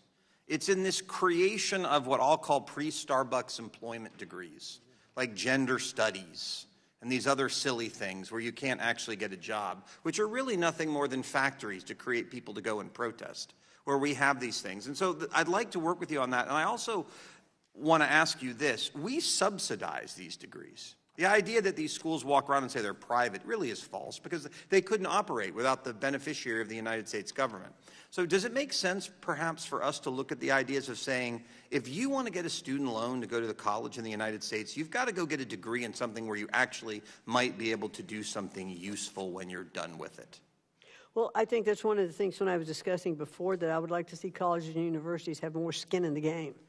Because if they have more skin in the game, I think that they're going to make sure that the subjects and the degrees that they are offering are going to provide diplomas and pathways to employment in which those students are going to be able to repay their loans, because if they're on the hook for part of that money, they're not going to want to have to pay it if that student is not successful.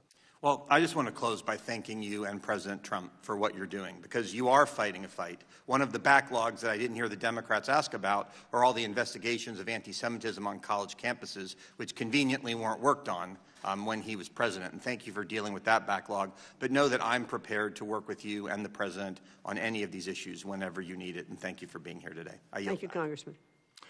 I thank the gentleman, and I recognize the gentleman from Indiana for the last word in questioning, Mr. Messmer. Okay, thank you, Mr. Chairman, and thank you, Secretary, for being here. Secretary McMahon, we've heard all kinds of scaremongering from the left that you're ignoring Congress or blatantly violating the law, particularly when it comes to fraud, waste, and abuse that you've eliminated in the department. I think that's simply ridiculous. Can you reaffirm once again that your department is following the law and will continue to execute all laws passed by Congress? Yes, sir, we will. Thank you. Also, how will the department balance the needs of localities to remain flexible in their CTE delivery to respond to local workforce needs, while also ensuring programs are not hijacked with woke ideology by unelected bureaucrats? Well, we are continuing the funding for CTE, and that's I couldn't be more strongly supportive of our career technical education programs. And I want to see them started earlier in schools, middle schools, high schools, community colleges. I think there are many pathways to opportunities for success, for employment. And I think that we have to make sure that we are continuing to focus on developing those. Whether it's public-private partnerships, there are, I know, a lot of companies that work with community colleges to put funds into those community colleges to help develop curriculum. For instance, I know in West Virginia, there is a program that Toyota has come in. They actually have built a Toyota Center at one of the community colleges, and the students who are there train in the plant, and they take part of the courses at the Toyota Center, and it's a workforce built in. In my district as well. And so those are the kinds of things that we want to see continuing to happen. Thank you. And we need to maintain local flexibility because the workforce needs across the country are very diverse. So thank you. Yes, they are. Yes, thank you. Also, the state of Indiana has been a leader in school choice programs, leading the charge in voucher initiatives and creating a comprehensive educational agenda for K through 12 education that will ensure families have the best access to educational opportunities and choices. What are the steps is the department planning for returning school policy decisions back to the state and local level to help ensure states like Indiana better achieve their pro-family, pro-student education policy goals? Well, we want to make sure that, that we're offering the opportunity, I think, for freedom, for choice, for freedom of choice in the schools. So by increasing the charter school budget, that one of the things that the president would like to see opportunities for more charter schools to get started. And often charter schools, and I haven't talked about this today, they're often started, in low economic areas to provide education for those students that are kind of being left behind and aren't performing at levels that other students are. And so when we have this choice and competitive factors, in our states, we are seeing the levels across all schools, a rising tide, lifts all boats, and it does give opportunities when we have the choice that the president would like to see. Thank you. In Indiana, we've seen the highest utilization of charter schools in low-income minority areas and benefits those students the most. So thank you. Thank you. And I've visited, not in Indiana, but I have visited some of those charter schools in lower economic areas and seen the results, because it's often, those lower economic students are often so overlooked and said, well, there's no need to waste any money there, because that's where we need to spend money to make sure that they have equal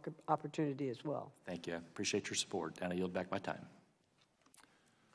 I thank the gentleman, and I want to thank the committee for your attention to this hearing today, and I want to thank the Secretary for your diligence in being here, your patience, the time that was expended. It's been a long hearing. We appreciate you being here. There are no further questions, so now I recognize the ranking member for his closing remarks. Thank you, Mr. Chairman, and I thank the Secretary for being with us today. We're here today to consider the effect of the President's 2026 budget on programs within the jurisdiction of the Committee on Education and Workforce, and we begin that consideration while legislation passed by the House and pending in the Senate showers tax breaks on the wealthy and cuts Medicaid, SNAP, and funding for programs that give access to college while adding trillions of dollars of additional debt. On top of the cuts in that bill, the 2026 proposal further cuts Pell Grants, reduces work study, eliminates Gear Up and TRIO programs, and as we consider the 2026 budget, we also consider the federal court orders that have ordered the administration to stop dismantling the Department of Education without congressional authority. We have heard of problems of test scores, but no plan to do anything about it. Handcuffs on teachers, when whatever handcuffs there may be, are locally imposed, not on federal government. We've heard that there's no federal role in curriculum, teacher quality, or anything like that. And it's been emphasized that what the Department of Education responsibility is basically civil rights, to make sure that all children have access to a quality education. So we've heard support for vouchers, but we know that those programs have not been shown to improve education, but have been shown to increase racial segregation. And finally, Mr. Chairman, you rescued the Secretary when I asked whether or not viewpoint diversity is a violation of Title VI. I guess we'll get that as an answer later. but I cited the statutory requirement that if you're going to take any action under Title VI, claiming anti-Semitism or any other violation of Title VI, you have to give notice to the committees of jurisdiction. Mr. Chairman, she indicated she may have given notice, and if so, you haven't shared that information with the Democrats on the committee. And I'd like to see that because it requires before any action can be taken, you have to provide a complete report on that situation and wait at least 30 days before any action has been taken. We'll just see what the answer to that is, and I'll look for an answer from you. But we have a lot of work to do. We're trying to improve education, and from a federal level, the cuts in education, no increase, inflationary increase on Title I. That's a major investment we make in K through 12. Cuts in Pell Grants and student loans. That's our major investment in access to college. I think we're going in the wrong direction, and hopefully we can, when legislation is considered by the House, we can make the appropriate adjustments. Thank you, Mr. Chairman. I yield back.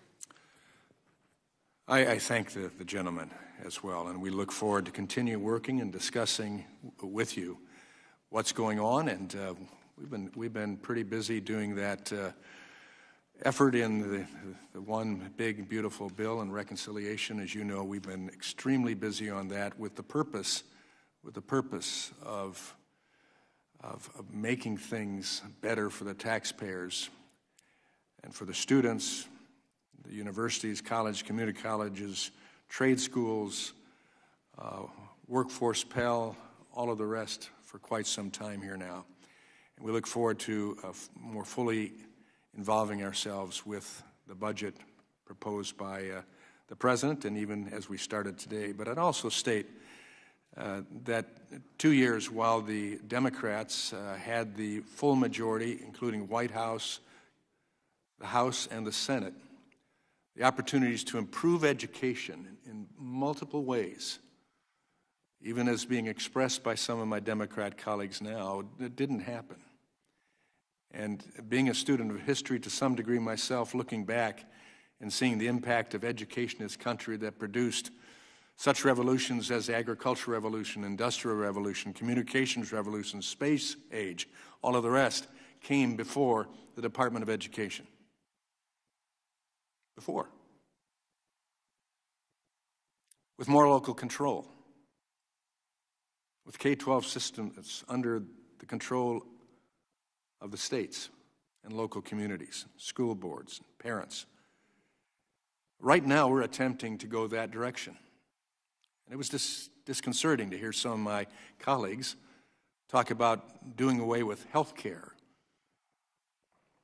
lunch programs, et cetera, for students, when in fact, that's not the case. And our president stood very, very strong in saying that Medicaid, Medicare, school lunches were not to be cut from deserving individuals. Waste, fraud, and abuse, yes. My colleagues voted for waste, fraud, and abuse to be continued. But today we're looking at what we can do to get to a place where the Department of Education is at its right spot. And our gentleman, a colleague from North Carolina, so eloquently pointed out that in our U.S. Constitution we don't have the responsibility for education except what we have taken outside of the Constitution. So it'll be hard constantly to experience the efforts of an administration committed to following the Constitution relative to states' rights and responsibilities for education. It'll also be confounding to some that better service can come from a smaller, more efficient bureaucracy. And certain states are taking education improvement into their own hands and succeeding, and others will have to decide to compete as well if they will follow. True choice in education will handle so much diversity. Bias will generally fail under its own weight. Having a light on the extent of the ingrown one-sided liberal bias on our public campuses will be threatening, but change, I believe, will result from that. The Congressional Budget Office, in relative to the Tax Cut and Jobs Act, was off by 180 degrees. They costed out a $1.5 trillion shortfall that would result from the Tax Cut and Jobs Act. It was just the opposite, $1.5 trillion to the good. And I believe what we've just done, reconciliation, and the One Big Beautiful Bill, will be a facilitator for a lot of growth and opportunity. Again, students, parents, teachers, if we get those three component parts right in education, we will succeed. And that involves local district control as well. So